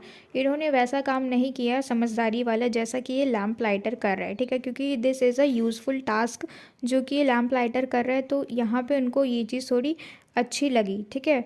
तो लैम्प लाइटर का क्या काम है यहाँ पे कि एक ऐसा इंसान, एक ऐसा आदमी जो कि लैम्प की लाइट को स्विच ऑफ और स्विच ऑन करता है, ठीक है, हर दिन। अब क्योंकि यहाँ पे इनका जो ग्लोब है ना ये बहुत जल्दी जल्दी रोटेट करता है, क्विकली रोटेट करता है। यहाँ पे हर 1 मिनट पे नया दिन होता है, ठीक है, यानी हर 1 मिनट में उसको लाइट जलानी है, बुझानी है, जलानी है, बुझानी है, क्योंकि हर 1 मिनट बाद यहाँ पे दिन हो जाता है, फिर रात हो जाती है, फिर दिन हो जाता है, फिर रात हो जाती है। तो इस तरीके से ये जो लैम्प लाइटर है इसको बार बार ये काम रिपीट करना पड़ता है, ठीक है। तो यहाँ पे जो हमारे प्रिंस है ना ये इनको बहुत ही ज़्यादा अप्रिशिएट करते हैं, इनकी फीलिंग ऑफ रिस्पॉन्सिबिलिटी की कदर करते हैं, उसको बहुत ही ज़्यादा अप्रिशिएट करते हैं। और प्रिंस की मुलाकात अभी तक जितने भी लोगों से हुई उनको ये लैम्प लाइटर ही एक ऐसा आदमी दिखा जिससे कि वो दोस्ती कर सकते हैं, ठीक है। तो प्रिंस जो है ये इनकी दशा को देख के बहुत ही ज़्यादा दुखी हो जाते हैं, लेकिन ये इस बारे में कुछ भी नहीं कर सकते। तो बाकी प्लैनेट्स की तरह ही यहाँ से भी आगे बढ़ जाते हैं, ठीक है। और 6th प्लैनेट पे ये विज़िट करते हैं और यहाँ पे किससे मिलते हैं? एक राइटर से, ठीक है, एक ऐसा इंसान जो कि क्लेम करता है कि वो एक जोग्राफर है, जिसको कि हर चीज़ के लोकेशन के बारे में मालूम है, जैसे कि ओशन के रास्तों को वो बता देंगे और mountain ranges, towns and dunes. लेकिन इसके पास ये जो भी नॉलेज है ये इसके खुद के वर्ल्ड के बारे में नहीं है, ठीक है, क्योंकि इसका मानना ये है कि एक जोग्राफर होने के नाते इसका काम ये नहीं है कि ये ट्रैवल करे और फिर दूसरे चीज़ों को इंस्पेक्ट करे। लेकिन ये क्या बिलीव करता है कि एक जोग्राफर की ड्यूटी ये होती है कि बाहर से जो भी टूरिस्ट वगैरह हैं, ठीक है, बाहर से जो भी विजिटर्स हैं और ट्रैवलर्स हैं वो आ रहे हैं अगर, तो उनके बारे में ये पूछते हैं और उसके बाद वो डॉक्यूमेंट में इन सारी चीज़ों को मेंशन करते हैं। उसके बाद ये डॉक्यूमेंट में ये सारी चीज़ें लिखते हैं, लेकिन अपने खुद के वर्ल्ड के बारे में इनको कुछ भी नहीं पता। जो बाहर से आने वाले लोग हैं उनके बारे में वो उनसे पूछते हैं और फिर दस्तावेज़ में यानी डॉक्यूमेंट में वो सारी चीज़ों को लिखते हैं। और बाहर से आने वाले लोग तो कहीं और से आते होंगे ऑब्वियसली, तो उनको उनके खुद के प्लैनेट के बारे में कुछ भी नहीं पता, लेकिन बाहर के जो लोग आ रहे हैं उनको बता रहे हैं, उनको उन सब के बारे में अच्छे से मालूम है। तो फिर ये लिटिल प्रिंस से भी पूछते हैं, क्योंकि जो जोग्राफर है इनका क्या मानना है कि जो भी ट्रैवलर्स है, जो भी विजिटर्स है, यानी जो बाहर से आ रहे हैं उनसे इन्फॉर्मेशन को गैदर करना। तो यहाँ पे हमारे प्रिंस भी बाहर से ही आए हैं, तो उनके लिए ये भी एक विजिटर है, ये भी एक ट्रैवलर है, तो इसलिए इनसे ये पूछते हैं कुछ, ठीक है। तो फिर जो हमारे प्रिंस है ना ये कुछ नहीं बताते अपने प्लैनेट के बारे में, लेकिन ये उन 3 वोल्केनोस के बारे में बताते हैं और अपनी फेवरेट फ्लावर लविंग वन यानी रोज़, उसके बारे में सब कुछ बता देते हैं, ठीक है। लेकिन अकॉर्डिंग टू द जोग्राफर जो फूल है वो फ्लीटिंग होते हैं, यानी बहुत कम दिन जीते हैं, उनका बहुत ज़्यादा लंबा समय नहीं होता जीने का, है ना। वो जल्दी से उगते हैं और फिर तुरंत मुरझा के ख़त्म हो जाते हैं। तो ये सब सुन के जो प्रिंस है वो बहुत ही ज़्यादा टेंशन में आ जाते हैं। उसको तो एक तरीके से बहुत ही शॉक्ड हो जाता है ये सुन के कि फ्लावर्स ज़्यादा दिन तक नहीं रह पाते। तो अब उसको बहुत ज़्यादा टेंशन होती है अपने बिलवड रोज़ के बारे में कि अब तो वो खतरे में है, क्योंकि उसको बहुत ज़्यादा टाइम तो हुआ नहीं है, ठीक है। क्योंकि जब वो उगी, जब वो फ्लावर बन चुकी थी, तब तो वो मिलके आया ही था। लेकिन अब एक फूल है जो खिल चुका है, अब उसका नेक्स्ट स्टेज क्या होगा, मुरझाना, सूखना। तो इसलिए अब जो प्रिंस है उसको टेंशन हो रही है और उसको लग रहा है कि वो अब खतरे में है। और इसी के साथ साथ वो बहुत ही ज़्यादा पछताता भी है, रिग्रेट भी करता है, क्योंकि वो उसे अकेले छोड़ के आया है, ठीक है। तो यहाँ पे जो हमारे जोग्राफर है ना, ये प्रिंस को एडवाइस देते हैं कि क्यों ना तुम एक बार अर्थ पे जाके विज़िट करो, ठीक है। क्योंकि अर्थ जो है वो बहुत ही ज़्यादा वेल नोन वर्ल्ड है। तो यंग प्रिंस जो है वो हमारे अर्थ पे आते हैं अपनी बिलवड फ्लावर के बारे में सोचते सोचते, क्योंकि अब उसको टेंशन हो गई है, ठीक है। तो ये यहाँ से निकलते हैं, जहाँ से इनको एक जोग्राफर मिला जिस प्लानट पे, उस प्लानट से निकलते हैं और अब कहाँ आगे रवाना हो रहे हैं, हमारे प्लानट अर्थ पे। तो हम एक बार देख लेते हैं कि अर्थ पे आने से पहले इनकी मुलाकात किस किस से हुई। सबसे पहले तो जो मोनार्क थे अकेले, जो शासन कर रहे थे पूरे प्लानट पे, लेकिन अकेले। दूसरा वो कंसीटेड गाय जो बहुत घमंडी था, जिसको तारीफ सुनना बहुत पसंद था। तीसरा हमारा एल्कोहलिक, जिसका रीज़न ही बहुत अजीब सा था कि वो शराब क्यों पीता है, इस पछतावे को भुलाने के लिए वो शराब पीता है। नेक्स्ट हमारा बिजनेसमैन, जो कि स्टार्स को बैंक के अंदर डिपॉजिट करने का काम था उसका, ठीक है। उसके बाद हमारे प्रिंस मिले एक लैम्प लाइटर से, जिसका कि अभी तक का कुछ यूज़फुल काम था, ठीक है। और उसके ऊपर हमारे प्रिंस को दया भी आई, लेकिन वो इस बारे में कुछ कर नहीं सकते थे, इसलिए वो वहाँ से दूसरे प्लानट पे आ गए। और लास्ट है कौन, हमारे राइटर यानी जोग्राफर, ठीक है, जो कि इनको सजेस्ट करते हैं हमारे प्रिंस को कि वो एक बार अर्थ पे विज़िट करे। तो अर्थ पे आने से पहले ये इन सारे लोगों से मिले। अब हम देखेंगे कि अर्थ पे आने के बाद ये किन किन से मिलते हैं, ठीक है। तो प्रिंस जो है वो अब हमारे प्लानट अर्थ पे आ चुके हैं, ठीक है। और वो कहते हैं कि मैंने तो ये अपने सपने में भी नहीं सोचा था कि ये अर्थ जो है ये इतना लार्ज वर्ल्ड होगा, और ये चीज़ उसने अपने सपनों में भी नहीं देखा था कभी, ठीक है। कभी सोचा भी नहीं था, कभी दिमाग में ये बात आई भी नहीं थी कि कोई ऐसा जगह होगा जो इतना बड़ा होगा, कोई ऐसा प्लानट, ठीक है। और फिर उसको याद आती है नैरेटर की कही हुई बात कि उन्होंने अर्थ के बारे में बताया था कि वहाँ पे over 2 billion adults, multiple rulers, when man, drunk cards और मर्चेंट्स एंड जोग्राफर्स, यानी ये सारे लोग वहाँ पे एक साथ रहते हैं। क्योंकि अभी तक ये जो हमारे प्रिंस है वो सबसे मिले, लेकिन एक प्लैनेट पे एक ही इंसान था, एक एस्टेरॉयड पे एक मर्चेंट था, एक एस्टेरॉयड पे एक लैम्प लाइटर था, एक एस्टेरॉयड पे एक ड्रंक कार्ड था। लेकिन यहाँ पे पूरे अर्थ पे ये लोग एक साथ रहते हैं, वो भी सिर्फ एक एक नहीं लेकिन मल्टीपल, यानी बहुत सारे रूलर्स भी हैं, बहुत सारे ड्रंक कार्ड्स भी हैं, बहुत सारे जोग्राफर्स भी हैं, एंड ओवर 2 बिलियंस अडल्ट भी हैं, यानी यहाँ पे सारे लोग एक साथ रहते हैं। तो यहाँ पे जो हमारे प्रिंस है ये बहुत ही ज़्यादा शॉक्ड हैं अर्थ को देख के, हमारे प्लानट को देख के कि ये कितना ज़्यादा विशाल है। और इसके साथ साथ ही जो हमारे ऑथर हैं वो ये भी साथ में ऐड करते हैं कि जब इलेक्ट्रिसिटी का इन्वेंशन नहीं हुआ था उस वक्त कितने ज़्यादा थाउजेंड्स ऑफ लैम्प लाइटर्स यहाँ पे काम करते थे। क्या काम, लैम्प को बनाने का, जलाने का, जो भी था वो सब एक साथ काम किया करते थे।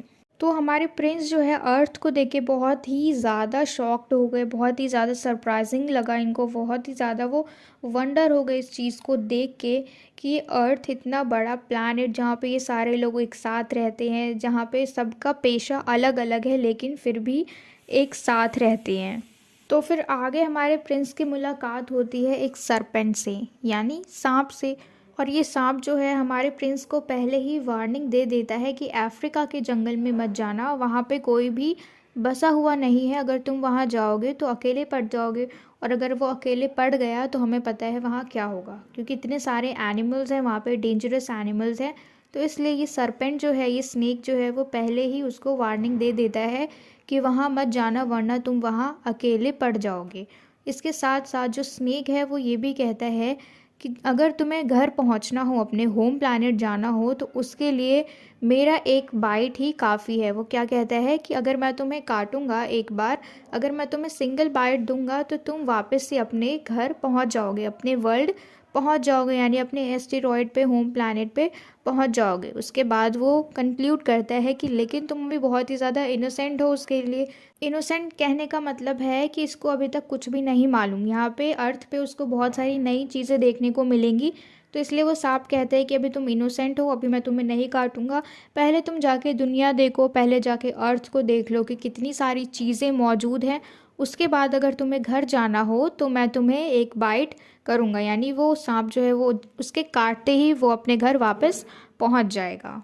तो जब लिटिल प्रिंस आगे बढ़ता है तो देखता है बहुत ही ज़्यादा लंबे, बिल्कुल टॉलेस्ट पीक पे वो सोचता है वहाँ जाने की, ताकि वो पूरे एंटायर वर्ल्ड को देख सके। ठीक है, हर जगह मतलब जो भी चीज़ें हैं ना वो सारी चीज़ें उसको क्लियर दिखे, क्योंकि अगर हम ऊंचाई पे चढ़ते हैं और फिर नीचे की चीज़ें देखते हैं तो हमें एक एक चीज़ दिखती है। लेकिन यहाँ पे एक चीज़ स्ट्रेंज है कि ये जो प्रिंस है ना, इसको क्या दिखा, सिर्फ एक बंजर सी ज़मीन दिखी और रॉकी टेरेन, यानी ऐसा इलाका जहाँ पे ना पेड़ पौधे हैं, ना खेत है, ना हरियाली है, लेकिन सिर्फ बंजर सी ज़मीन है और उसके ऊपर बड़े बड़े पत्थर हैं, बड़े बड़े। ठीक है, तो इस तरीके से उसको सिर्फ यही सारी चीज़ें देखी।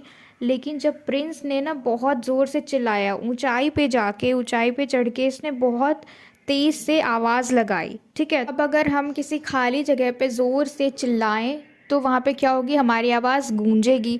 तो ऐसा ही सेम इसके साथ हुआ, जब ये चिल्लाया तो इसकी आवाज़ गूंजी। ठीक है, इको हुई इसकी आवाज़, यानी एक बार इसने चिल्लाया तो 2-3 बार वो आवाज़ इसके पास मुड़ के वापस आई, उसकी खुद की आवाज़। तो अब इसको लग रहा है, क्योंकि ये तो दूसरे प्लैनेट से आया, तो इसको मालूम नहीं कि ये इको, ये गूंज क्या होती है, कि उसी की आवाज़ सेम सेम रिपीट क्यों हो रही है। तो उसको ये नहीं मालूम कि ये गूंजने की वजह से है। इसको क्या लग रहा है कि ह्यूमंस जो है ना, यहाँ पे अर्थ के जो लोग हैं ना, ये लोग कितने अजीब होते हैं, ये लोग कुछ बोल ही नहीं रहे हैं, जो मैं बोल रहा हूँ वही सेम सेम चीज़ रिपीट कर रहे हैं। ठीक है, मतलब ये जो चिल्लाया वो चीज़ उसी आवाज़ की गूंज हुई, लेकिन इसको वो नहीं पता कि ये गूंज है। इसको लग रहा है कि वहाँ के ह्यूमंस ही उसकी बातों को रिपीट कर रहे हैं, इसलिए इसको अजीब लग रहा है। अब ये किस तरीके से अर्थ को देख रहे हैं कि अर्थ जो है बहुत ही ज़्यादा हार्श है, रफ है, और यहाँ पे सारी चीज़ें बहुत अजीब है, और यहाँ के जो इनहेबिटेंट्स हैं और प्लैनेट है, ये वही सारी चीज़ें बोल रहे हैं जो मैं बोल रहा हूँ, ये खुद से तो कुछ रिप्लाई कर ही नहीं रहे हैं। ठीक है, तो जब ये और आगे बढ़ता है, जैसे जिस जिस तरीके से जो रास्ता इसको आगे ले जा रहा है, वैसे वैसे ये रास्ते को फॉलो कर रहा है। अब ये रास्ता कहाँ लेके जा रहा है, एक बड़ा सा गार्डन है फुल ऑफ रोजेस का, जहाँ पे बहुत सारे गुलाब हैं, यानी एक गुलाब तो उसके प्लैनेट पे है। अब यहाँ पे अर्थ पे भी एक गुलाब का लेकिन बहुत बड़ा सा गार्डन है, जिसके अंदर थाउजेंड्स ऑफ रोजेस हैं। ठीक है, बहुत सारे रोजेस हैं। अब ये बहुत ही ज़्यादा चौंक जाता है इस चीज़ को देख के कि ये वाले रोजेस और जो मेरे पास है वो रोज़, जो मेरे प्लैनेट पे, वो तो बिल्कुल इक्वल हैं, दोनों सेम सेम है। ठीक है, तो इसलिए इसको ये चीज़ थोड़ी अजीब लगी और वो बहुत ही ज़्यादा शॉक्ड भी हो गया इस चीज़ को। और अब वो सोच रहे कि मेरे प्लैनेट पे, यानी पूरे प्लैनेट पे मिला जुला के सिर्फ 3 वोल्केनोज है, यानी सिर्फ 3 ज्वालामुखी है, और एक रोज़ है, और एक मैं हूँ। और मैं अभी तक अपने आप को एक मैग्निफिशेंट प्रिंस समझ रहा था, एक शानदार सा लड़का, शानदार सा राजकुमार समझ रहा था। लेकिन ये तो बहुत ही ज़्यादा ऑर्डिनरी है। जब ये अर्थ पे आके इसने देखा कि मेरे जैसे ही यहाँ पे इतने सारे लोग हैं, और जिस रोज़ को मैं बहुत ज़्यादा स्पेशल समझता था, उसकी तरह यहाँ पे थाउजेंड्स ऑफ रोजेज़ हैं, है ना, तो उसको ये सारी बहुत सारी चीज़ें देखने को मिली यहाँ पे। तो अब ये रियलाइज़ करे कि मैं तो कोई मैग्निफिशेंट प्रिंस हूँ ही नहीं। तो इस रियलाइजेशन में ये रोने लग जाता है घास पे लेट के। तो अब हमारा प्रिंस जो है वो घास पे लेट के रो रहा है, ये बहुत ज़्यादा उदास है। तभी इसकी मुलाकात होती है इसके दूसरे कंपेनियन से। ठीक है, इसकी मुलाकात होती है अब इसके दूसरे कंपेनियन से, जो कि है एक फॉक्स। पहला कौन था, अर्थ पे आने के बाद पहला साथी कौन था, स्नेक, सरपेंट। ठीक है, और दूसरा फॉक्स। तो ये फॉक्स वाला जो पार्ट है ये बहुत ही ज़्यादा इम्पॉर्टेंट है, इसको हम अच्छे से देखेंगे। तो जब ये रो रहा होता है घास पे लेट के, तो यहाँ पे फॉक्स आता है इसके पास। तो प्रिंस जो है वो ऑफ़र करता है फॉक्स को कि क्या तुम मेरे साथ खेलोगे। तो फॉक्स जो है इसको जवाब देता है कि मैं तुम्हारे साथ सिर्फ तभी खेल सकता हूँ जब तुम मुझे पालोगे, जब तुम मुझे अपने साथ रखोगे, अपना पालतू जानवर बनाओगे। अब देखो प्रिंस जो है, क्योंकि ये कहीं और से आया है, तो इस प्रिंस को टेम का मतलब नहीं पता। इसका मतलब होता है पालना। अब जो फॉक्स है वो चाह रहा है कि इसका पालतू जानवर बन के रहे, और वो चाह रहा है कि कोई उसके साथ हो, कोई उसका मालिक हो, उसके साथ खेलने के लिए हो, उसको खाने को दे। ठीक है, लेकिन इस चीज़ का ये जो वर्ड है टेम, इसका मतलब ही हमारे प्रिंस को नहीं मालूम, ठीक है। तो जो फॉक्स है वो क्या कहता है कि दे शेयर नो बॉन्ड, वो दोनों आपस में कोई बॉन्ड नहीं रखेंगे। लेकिन जो प्रिंस है वो फॉक्स को पाल ले, बस वो चाहता है कि उसके कोई साथ में रहे, ठीक है। भले ही ये आपस में कुछ करे ना, लेकिन साथ में रहे। They will require each others company, कि उन दोनों को एक दूसरे का साथ मिल जाएगा और दोनों ही एक दूसरे के लिए स्पेशल बन जाएंगे। यानी एक होता है ना कि अकेलापन जो है उस फॉक्स का वो हट जाएगा। और ये फॉक्स जो है इसीलिए कह रहा है कि मुझे पाल लो, ताकि उसका अकेलापन हट जाए, ठीक है। तो फिर जो प्रिंस है वो बताते हैं कि उनके पास ऑलरेडी एक रोज़ है जो कि उनके साथ रहती है, जो उनके पास रहती है। और वो इसके साथ साथ ये भी बताते हैं कि वो इस दुनिया के नहीं है, वो दूसरी दुनिया से आए हुए हैं, ठीक है। तो ये बात सुन के जो फॉक्स है पहले तो एक्साइटेड हो जाता है, उसके बाद वो क्विकली बहुत ही जल्दी उसका जो ये अट्रैक्शन है ना कि अरे वाह ये दूसरे वर्ल्ड से आया हुआ है, और मतलब ये सारी चीज़ें शुरू शुरू में उसको नहीं लगी, ठीक है। तो इसलिए वो क्यूरियस भी था वो फॉक्स इस चीज़ को जानने के लिए। फिर बाद में उसने सोचा कि अरे फिर मेरा क्या फ़ायदा, फिर ये तो अगर दूर से आया है तो फिर दूर ही चला जाएगा वापस से, ठीक है। और फिर जो प्रिंस है वो बताते हैं कि उनके पास कोई चिकन्स नहीं है, कोई चूज़ा नहीं है, कोई चिकन नहीं है, ठीक है। कोई मतलब ऐसी कोई चीज़ नहीं है कि अगर एक बार के लिए सोचा जाए कि वो फॉक्स को पाल भी ले तो वो उसे खाने के लिए दे, है ना। तो वो पहले ही एक्सप्लेन कर देते हैं प्रिंस कि मेरे पास ऐसा कुछ नहीं है, चिकन्स भी नहीं है मेरे पास तुम्हें खाने को देने के लिए। तो ये बात सुन के जो फॉक्स है अपनी लाइफ के बारे में बताते हैं कि मेरी जो लाइफ है ना वो बहुत ही ज़्यादा डल है, स्टैगनेंट है, जैसे आलसी लोगों की होती है ना, उस तरीके से मेरी लाइफ है। कि मैं जो हूँ ना वो चिकन्स को प्रे करने जाता हूँ, उनके ऊपर शिकार करता हूँ, और उसके बदले में जो इंसान लोग हैं ना, ह्यूमंस जो है ना, वो लोग मेरा शिकार कर लेते हैं। तो ये इस तरीके से अपनी कहानी बता रहे हैं, और इसलिए कह रहा है कि मैं चाहता हूँ कि तुम मुझे पाल लो। और फिर जो प्रिंस है, प्रिंस के जो गोल्डन हेयर है ना, उनको देख के फॉक्स कहते हैं कि मैं तुम्हारे इन गोल्डन हेयर को देख के ये चीज़ मुझे याद आएगी कि मेरा एक ब्लॉन्ड हेयर का फ्रेंड था। और फिर ये सोच के वो और भी ज़्यादा एक्साइटेड हो जाएगा। अब यहाँ पे जो लिटिल प्रिंस है पहले तो वो बहुत ही ज़्यादा नर्वस होते हैं, ठीक है। उसके बाद कहते हैं कि इनके पास बहुत कम टाइम है और वो अभी भी कई लोगों से मिलना चाहते हैं, एक्वेंटेंस ढूंढ रहे हैं, ठीक है। यानी जान पहचान के लोग, ऐसे लोगों को वो ढूंढना चाह रहे हैं। क्योंकि देखो इनकी मुलाकात अभी बहुत सारे लोगों से हुई, हमारे प्रिंस की मुलाकात बहुत सारे लोगों से हुई, और वो अर्थ पे अभी तक सिर्फ दो से ही मिले, एक तो सरपेंट और दूसरा फॉक्स, और दोनों ही एनिमल्स हैं, ठीक है। तो अब ये चाह रहे हैं कि वो औरों से भी मिले। लेकिन यहाँ पे जो फॉक्स है वो एडवाइस देते हैं हमारे प्रिंस को कि अगर वो कंपेनियन चाह रहे हैं, अगर वो साथी चाह रहे हैं, तो उन्हें फॉक्स को पाल लेना चाहिए। तो फिर प्रिंस कहते हैं कि ऐसा कैसे हो सकता है, पर जो फॉक्स जो है वो प्लेफुली उसके अराउंड वॉक करने लग जाता है रिचुअली, ठीक है। और फिर कहता है कि जो रिचुअल्स होते हैं ना वो बहुत ही ज़्यादा ज़रूरी होते हैं। क्यों? क्योंकि वो जो अवसर आते हैं उनमें अंतर करते हैं रिचुअल्स, क्योंकि हर जो भी हम फेस्टिवल मनाते हैं उसमें अलग अलग रिचुअल्स होते हैं। अगर शादी होती है तब अलग होते हैं, है ना। गोद भराई की रस्म होती है तब अलग अलग रस्में होती है। तो इसलिए वो कह रहे हैं कि ये भी तो एक शुभ कार्य है कि तुम मुझे अपना पालतू बना रहे हो। तो इसलिए वो इस चीज़ को यहाँ पे यूज़ करते हैं कि चलो इसको भी रिचुअली पूरा करें। तो फाइनली अब यहाँ पे जो फॉक्स है वो टेम्ड हो चुका है बाय द प्रिंस, ठीक है। अब प्रिंस जो है जब वो डिपार्चर करेगा, जब वो जाएगा इस प्लानट से, अर्थ से, तो फॉक्स कहता है कि वो रोएगा उसकी याद में, ठीक है। और फिर फॉक्स जो है वो उसको याद दिलाता है, एडवाइस देता है कि क्यों ना तुम एक बार फिर से उस रोज़ गार्डन में जाओ और एक चीज़ देखो कि ये जो तुम्हारी बिलवड रोज़ है वो इन सारे रोज़ेस से क्यों एक्सेप्शनल है, क्यों इतनी ज़्यादा स्पेशल है। क्योंकि रोज़ तो वो भी है और रोज़ ये भी है। यहाँ पे जो इतने थाउजेंड्स ऑफ रोजेस है, ये जो गार्डन है रोज़ का, यहाँ पे भी इतने सारे रोज़ हैं। और जो तुम्हारी रोज़ है जो तुम्हारे प्लानट पे भी, वो भी एक गुलाब का फूल है, और यहाँ पे भी इतने सारे गुलाब के फूल हैं।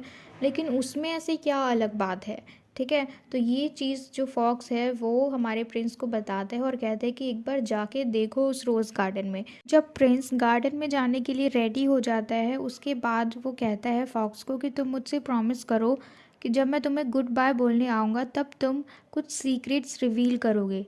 तो ऐसा ही होता है, ठीक है। तो जो यंग प्रिंस है जब वो गार्डन में जाता है और सारे रोजेस को देखता है तो उसे लगता है कि जो उसकी रोज़ है ना वो भी इनकी तरह ही है, वो कोई अलग नहीं है। अब वो स्पेशल क्यों है यहाँ पे वो देखता है, यहाँ पे उसको रीज़न मिल जाता है इन सारे थाउजेंड्स ऑफ रोजेस को देख के कि जो मेरी रोज़ है ना वो इनसे अलग नहीं है दिखने में बिल्कुल भी। लेकिन वो अलग कैसे है? क्योंकि वो उसका ध्यान रखता है, क्योंकि वो उसको पसंद करता है ना। और ही डिक्लेयर्स द रोजेस कि जो उसकी स्पेशल रोज़ है ना वो उसके लिए स्पेशल ही है ना। वहाँ पे जो भी थाउजेंड्स ऑफ रोजेस हैं उन सबको वो ये बात डिक्लेयर कर देता है कि भले ही हज़ारों लाखों रोजेस क्यों ना हो, लेकिन उसकी जो रोज़ है एक, वो उसके लिए हमेशा स्पेशल रहेगी। अब क्यों रहेगी? क्योंकि उसने उस रोज़ पे इतना ज़्यादा टाइम इन्वेस्ट किया है ना, उसका ख्याल रखा, इतनी ज़्यादा फीलिंग्स इन्वेस्ट की, इतना प्यार किया उसको, इतना ध्यान रखा, उसके कांटे हटाए। तो ये सारी चीज़ें उसने इन सारे थाउजेंड्स रोज़ेस के साथ नहीं करी, जो उसने उस एक के साथ करी है ना।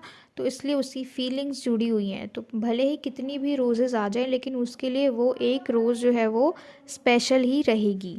अब जब वापस प्रिंस उस फॉक्स के पास जाता है अलविदा बोलने के लिए, विदाई के लिए, तो फॉक्स जो है 3 सीक्रेट्स को रिवील करता है। इन 3 सीक्रेट्स को बहुत ध्यान से सुनना है। It could come in your exams, ठीक है। इसको बहुत ध्यान से सुनना, ये बहुत ही ज़्यादा इम्पॉर्टेंट है कि फॉक्स जो है 3 सीक्रेट्स क्या क्या रिवील करता है। तो पहला है, only the heart could see accurately since the eyes overlook what is essential. कि सिर्फ हमारा दिल ही है जो बिल्कुल सफाई से देख सकता है, बिल्कुल एक्यूरेटली चीज़ों को परख सकता है, क्योंकि जो हमारी आँखें हैं वो सिर्फ वही चीज़ें देखती हैं जो ज़रूरी हैं। आँखों से हम सिर्फ स्थूल चीज़ों को देख सकते हैं, यानी जो चीज़ हमें दिख रही है सिर्फ उन चीज़ों को देख सकते हैं, है ना। लेकिन हम दिल से चीज़ों को महसूस करते हैं, जो हम जान लेते हैं कि नहीं, उसने सिर्फ ऊपर से मुंह से बोला ऐसा, लेकिन उसके दिल में ऐसा नहीं था।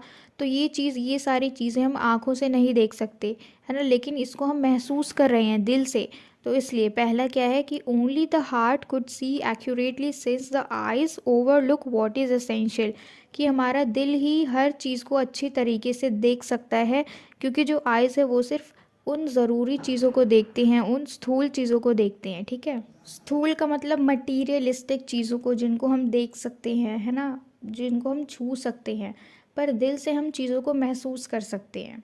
दूसरा है हमारा, the time the prince has invested on his flower is what renders it so valuable.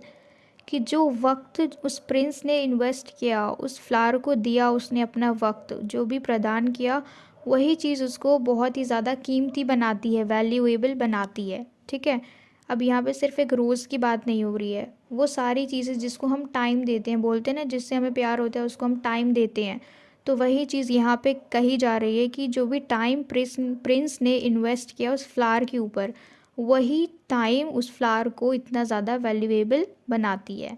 Next and the last one is, a person is eternally accountable to what he has nurtured. कि एक इंसान हमेशा ही उस चीज़ के लिए responsible होता है जिस चीज़ को वो पालता है, जिस चीज़ को वो अपना बनाता है।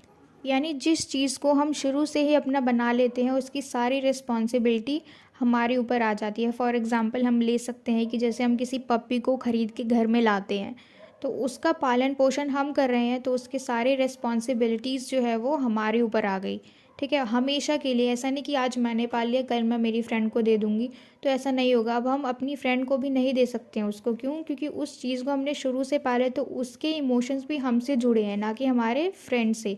तो वो भी हमारे पास ही रहेगा और उसकी सारी जिम्मेदारी हमेशा के लिए हमारे ऊपर है। तो ये 3 लाइफ सीक्रेट्स जो कि फॉक्स सिखाता है हमारे प्रिंस को, एक बार फिर से देख लेते हैं। पहला है, only the heart could see accurately since the eyes overlook what is essential. Second है, the time the prince has invested on his flower is what renders it so valuable. And the last one is, a person is eternally accountable to what he has nurtured. तो अब ये 3 secrets को reveal कर दिया हमारे fox ने to the Prince.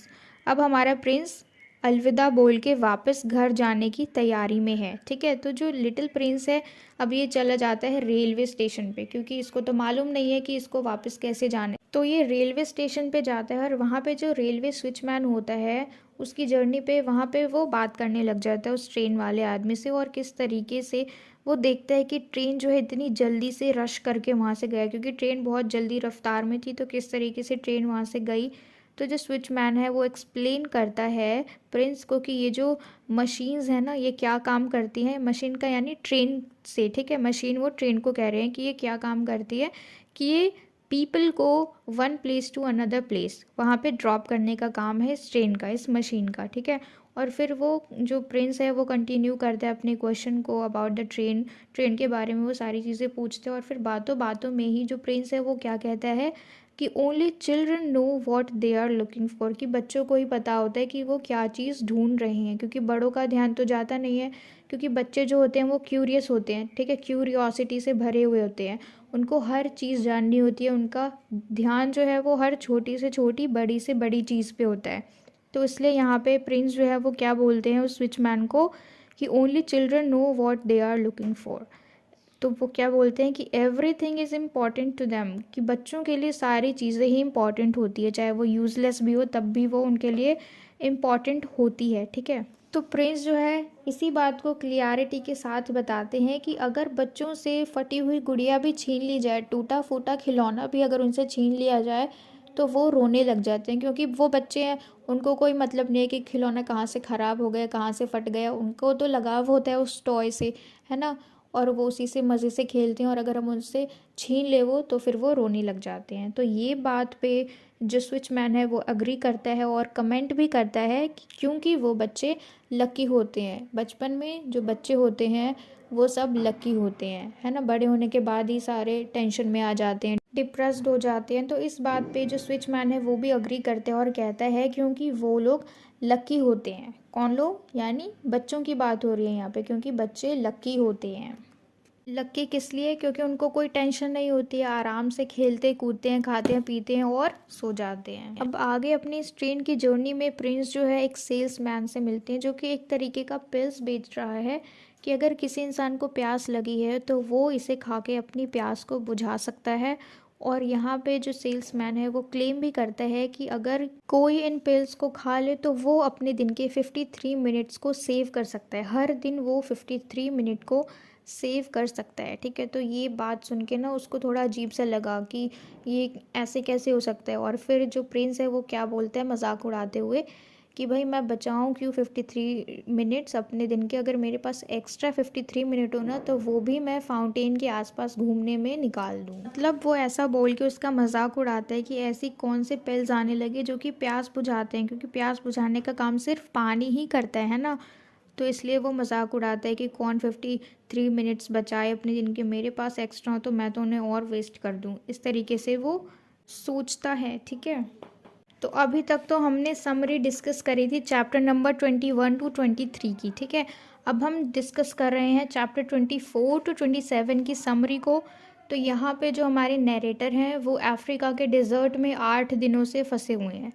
कैसे फंसे हुए हैं? क्योंकि उनका जो प्लेन है वो क्रैश हो गया था और वो उस चीज़ को रिपेयर कर रहे थे और उनका जो पानी है पीने का वो बिल्कुल ख़त्म हो गया था। और वहीं दूसरी तरफ जो हमारे प्रिंस है वो अपने एडवेंचर्स की कहानी हमारे ऑथर को सुनाए जा रहे हैं कि मैं इससे मिला, फिर इससे मिला, मतलब जो भी हमने देखा ना कि वो जिन जिन से मिला, जोग्राफर से मिला, और जो कंसिटेड गाय था उससे, जो अकेला मोनाक था उससे, ड्रंक कार्ड से, तो मतलब वो सारी अपनी एडवेंचर्स की कहानी हमारे ऑथर को सुना रहा था, ठीक है। अभी जो हमने देखा कि वो ट्रेन से ट्रैवल कर रहा था, तो कहाँ आने के लिए ट्रैवल कर रहा था? वो ट्रेन से सहारा रेगिस्तान में। अब यहाँ पे आके ये दोनों आपस में मिल गए हैं, जो हमारे ऑथर हैं वो और ये जो लिटिल प्रिंस है वो, ठीक है। तो यहाँ पे जो पूरी कहानी है ना हमारे लिटिल प्रिंस ऑथर को सुना रहे हैं, लेकिन इनको नहीं सुनना क्योंकि वो वैसे ही परेशान हो रखे हैं, क्योंकि उनका पानी बिल्कुल ख़त्म हो रखा है और उनको डर लग रहा है कहीं वो प्यास से मर ना जाए बस। देखो जो प्रिंस है इनको तो बहुत ही ज़्यादा अच्छा सा फील हो रहा है कि having a buddy is beneficial, कि साथ में कोई साथी होना ये तो बहुत ही ज़्यादा फ़ायदेमंद है। Even at the time of death, मरते टाइम भी अगर उनके साथ कोई हो तब भी बहुत ज़्यादा फ़ायदेमंद है, क्योंकि जो हमारे ऑथर है उनको डर लग रहा है कहीं मैं प्यास से मर ना जाऊँ, तो इसलिए वो इस बात को कह रहे हैं कि कोई बात नहीं, कम से कम तुम्हारे मरने के टाइम पे तो है कोई तुम्हारे साथ। तो जो प्रिंस है ये खुद भी थर्स्टी है, यानी ये दोनों ही बहुत ज़्यादा प्यासे हैं, और फिर एंड में डिसाइड करते हैं कि ये एक कुएं को ढूंढेंगे, ठीक है। उस पूरे रेगिस्तान में ये अब चल पड़े हैं कुएं की खोज में, ताकि ये अपनी प्यास को बुझाएं। तो इस पूरे डेज़र्ट में चलते-चलते जब वो कुएँ की खोज में आगे चल रहे हैं, तब वो उस वक़्त आइडिया ऑफ ब्यूटी को डिस्कस करते हैं कि ये क्या चीज़ है, ठीक है? टहलते-टहलते। फिर जो प्रिंस है वो कहते हैं कि ये डेज़र्ट जो है ना, ये बहुत ही ज़्यादा अट्रैक्टिव है, क्योंकि यकीनन यहाँ पे कहीं न कहीं एक हिडन वेल होगा, यानी एक छुपा हुआ कुआँ तो ज़रूर होगा। अगर हम ढूँढेंगे तो वो हमें मिल जाएगा। तो फिर नैरेटर भी इस बात को सुन के सरप्राइज़्ड हो जाते हैं कि जो तरक्की होती है ना, वो हमेशा अनसीन होती है, हाइड होती है, वो बिल्कुल छुपी हुई होती है ना, एकदम से वो निकल के आती है। तो इसलिए इस बात से जो हमारे ऑथर हैं वो भी अग्री करते हैं, और फिर वो इस चीज़ को याद करते हैं कि बचपन में जब वो कहानियाँ सुनते थे तो उसमें उन्हें जो होता है ना, छुपा हुआ खजाना जो मिल जाता है, वेल्थ जो मिल जाती है ना, दबी हुई, छुपी हुई, जिसको बोलते हैं ना खजाना। तो ऐसी कहानी उन्होंने बचपन में बहुत सुनी है। अब एकदम से उस खजाने के बारे में किसी को पता नहीं होता, लेकिन हमेशा अचानक से ही वो खजाना किसी न किसी को मिलता है और फिर उसकी जीत हो जाती है, वो सक्सेस हो जाता है वो आदमी। तो इस बात से, तो प्रिंस की इस बात से जो हमारे ऑथर है ये बहुत ही ज़्यादा अग्री हुए, ठीक है। और फिर जो लिटिल प्रिंस है वो उनके हाथों में बिल्कुल कंफर्टेबली बिना किसी डर के सो जाता है। और फिर जो ऑथर है हमारे, वो अपने हाथों में इस प्रिंस को सोता हुआ देख के बहुत ही ज़्यादा वंडर हो जाते हैं इस बात को देख के कि वो कितने ज़्यादा इनोसेंट है और उनका प्यार उस रोज़ के लिए कितना ज़्यादा बेशुमार है, ठीक है। तो ये सब चीज़ सोचते हैं जब हमारे प्रिंस सोए हुए होते हैं उनके हाथों पे। और फिर चलते चलते इनको फिर वो कुआं मिल ही जाता है, ठीक है। और फिर दोनों, प्रिंस और नैरेटर जो हैं, वो अपनी प्यास को बुझाते हैं और वो दोनों ही बिल्कुल फ्रेश फील करते हैं। उनकी जो स्पिरिट है वो बिल्कुल हैप्पी हो जाती है पानी को पी के, क्योंकि वो लोग बहुत देर से प्यासे थे। ये वक्त है अब इनका आखिरी, ठीक है। ये दोनों अब आपस में बिछड़ने वाले हैं। तो जो प्रिंस है ये याद दिलाता है हमारे ऑथर को उनके प्रॉमिस के बारे में, क्योंकि उन्होंने प्रॉमिस किया था कि वो शिप के लिए मज़ल बनाएंगे। क्योंकि जो हमारे प्रिंस है उनको टेंशन थी ना कि कहीं वो फ्लावर्स और श्रब्स खा रहे हैं तो उनको कुछ हो ना जाए, इसलिए उनके लिए मज़ल बनाने का जो प्रॉमिस किया था ऑथर ने, उनको याद दिला रहे हैं। उसके बाद तो फिर स्केच जो उन्होंने बना रखी होती है ऑथर ने, वो जब दिखाते हैं प्रिंस को तो वो बहुत ही ज़्यादा हंसते हैं, क्योंकि उनका जो अजीब सा डिज़ाइन होता है। पर जो ऑथर है वो कहते हैं कि कोई बात नहीं, जो मैंने बनाया है बच्चे तो आराम से समझ ही जाएंगे। क्योंकि ऑथर की बनाई हुई चीज़ शुरू में कोई नहीं समझ रहा था, लेकिन एंड में एक इंसान ने समझी। किसने? हमारे प्रिंस ने। तो इसलिए अभी भी वो समझ गया, और अभी भी उन्होंने इसलिए बोला कि भले अजीब है, टेढ़ा मेढ़ा है, लेकिन मुझे पता है कि तुम ये समझ जाओगे, कि बच्चे जो हैं वो तो समझ जाएंगे आराम से। और जैसे ही प्रिंस जब उनको ये स्केच वापस कर रहे थे, तब नैरेटर ने, हमारे ऑथर ने, एक चीज़ रियलाइज़ करी कि प्रिंस जो है वो कुछ छुपा रहे हैं, ठीक है। लेकिन वहाँ पे थोड़ी देर के लिए प्रिंस जो है वो वहाँ से चले जाते हैं, क्योंकि उनको अपना एयरप्लेन जो है वो फिक्स करना होता है, वो उसकी रिपेयरिंग कर रहे थे। और जब ऑथर वापस आए अपने एयरप्लेन को रिपेयर करके, तब उन्होंने एक चीज़ नोटिस करी कि प्रिंस जो है एक दीवार के ऊपर बैठे हुए हैं, उसी कुएं के पास एक दीवार है और वहाँ बैठ के किसी से बात कर रहे हैं, ठीक है। और रिक्वेस्ट कर रहे हैं कि जल्दी से मूव हो जाए ताकि वो उस दीवार से नीचे उतरे। शॉकिंगली अब जो नैरेटर है वो क्या देखते हैं कि वहाँ पे एक सांप होता है। अब ये कौन सा सांप होता है? ये वही सांप है जिसने प्रिंस को बोला था कि मेरे एक बार काटते ही तुम अपने घर वापस पहुंच जाओगे। तो ये वही सांप है, ठीक है। और जैसे ही ये सांप देखते हैं ना हमारे ऑथर, तो वो डर जाते हैं और अपनी गन निकाल लेते हैं, लेकिन जो सांप है वो बिल्कुल एकदम से गायब हो जाता है, और जो प्रिंस है वो बहुत ज़्यादा डर जाता है उस गन को देख के। तो अब प्रिंस जो है वो बहुत ही प्यार से हमारे ऑथर को बोलते हैं कि अब वो जा रहे हैं, उनके जाने का टाइम हो गया है। और जो हमारे ऑथर है ये बहुत ही ज़्यादा सैड हो जाते हैं, क्योंकि इन्होंने अपनी ज़िंदगी में एक ऐसा इंसान पाया जो उनके स्केचेस को समझ पाया, ठीक है। एक ऐसा इंसान उन्होंने हासिल किया, और अब वो इंसान इन्हें छोड़ के जा रहा है। तो वो बहुत ही ज़्यादा सैड थे कि अब ये जो प्रिंस है ये जा रहे हैं इन्हें छोड़ के, ठीक है। तो प्रिंस उन्हें कहते हैं कि अभी तक तो आप मेरे साथ, पूरी जर्नी में आप मेरे साथ थे, लेकिन ये जो आखिरी जर्नी है, यानी उसके घर जाने की, उसके होम टाउन जाने की, तो यहाँ पे वो साथ ना रहे, वरना उसको ऐसा महसूस होगा कि वो मरने जा रहे हैं। वो कहता है कि अभी तक तो आप मेरी पूरी जर्नी में साथ थे, लेकिन इस आखिरी जर्नी में मुझे अकेले जाने दो। लेकिन जो ऑथर है वो उन्हें छोड़ने के लिए तैयार नहीं थे, वो बिल्कुल नहीं चाह रहे थे कि वो उन्हें छोड़ के जाए, ठीक है। लेकिन रात में जो हमारे प्रिंस है वो बिल्कुल चोरी से जाने लगे, लेकिन हमारे ऑथर उनको फॉलो कर रहे थे और वो मना कर रहे थे कि उन्हें वो छोड़ के ना जाए, ठीक है। तो जो प्रिंस है वो मतलब बहुत ही ज़्यादा सैड हो गए, वो मना भी कर रहे थे कि उनके साथ ना जाए, वो मना कर रहे थे कि वो नहीं रुक सकते। और यही सारी बातें करते करते जो प्रिंस है वो बहुत ही ज़ोरों से रोने लग जाते हैं, क्योंकि यहाँ पे माहौल बिल्कुल बिल्कुल सोरोफुल हो रखा है। दोनों बहुत ज़्यादा सैड हैं क्योंकि इनको अच्छे से मालूम है कि अगर गए तो फिर ये दोबारा मिल नहीं पाएंगे एक दूसरे से। तो इसलिए और फिर ये जो हमारे प्रिंस है वो कहते हैं कि मुझे जाना पड़ेगा क्योंकि मेरी रोज़ को मेरी ज़रूरत है, तो उसके लिए मुझे यहाँ से जाना ही पड़ेगा। और जैसे ही वो ये बात बोलते हैं वैसे ही जो स्नेक है उनके एंकल को बाइट करते हैं और जो प्रिंस है वो बिल्कुल साइलेंटली गिर जाते हैं नीचे और फिर दोनों ही गायब हो जाते हैं, स्नेक भी और जो हमारे प्रिंस हैं वो भी। यानी जो प्रिंस है वो अपने होम प्लैनेट जा चुके हैं और स्नेक का जो काम था उनको घर पहुंचाने का उसने वो भी कर दिया और फिर दोनों गायब हो गए। तो ये थी हमारी समरी की एंडिंग, इस नावल की एंडिंग। और 6 साल बाद भी हमारे ऑथर हमें कहते हैं कि अगर हमें यानी रीडर्स को, जो हम पढ़ रहे हैं, पढ़ने वाले हैं इस नावल को, अगर हमें कहीं पे भी ऐसा कोई बच्चा मिले जिसके हेयर ब्लॉन्ड हो यानी गोल्डन हेयर हो, सुनहरे बाल हो और उसकी हाइट छोटी सी हो, तो हमें तुरंत इन्फॉर्म करना है हमारे ऑथर को। क्यों? क्योंकि हमारे ऑथर जो है वो उसको मिस कर रहे हैं, उस प्रिंस को अब मिस कर रहे हैं। तो इससे हम क्या समझें कि ये दोनों अलग हो चुके हैं। ठीक है, तो ये तो थी हमारी समरी जिसको कि हम अच्छे से डिस्कस कर चुके हैं। अब हमारे सिर्फ 2 टॉपिक बचे हैं, एक तो एनालिसिस और दूसरा थीम्स ऑफ दिस नॉवल। ठीक है, तो जल्दी से हम उसको भी कर लेते हैं। तो चलिए एनालिसिस देख लेते हैं हम। Little Prince draws unflattering portraits of grown ups as being hopelessly narrow minded. In contrast, children come to wisdom through open mindedness and a willingness to explore the world around them and within themselves। देखो, जिस तरीके से हमारे author ने हमें starting में ही बता दिया था कि उनका जो नज़रिया था एडल्ट के प्रति वो किस तरीके का था, कि वो देखते थे कि किस तरीके से जो एडल्ट लोग होते हैं वो बहुत ही ज़्यादा डल होते हैं, है ना, बहुत ज़्यादा स्टैगनेंट बिहेवियर के होते हैं, मतलब आलसी होते हैं।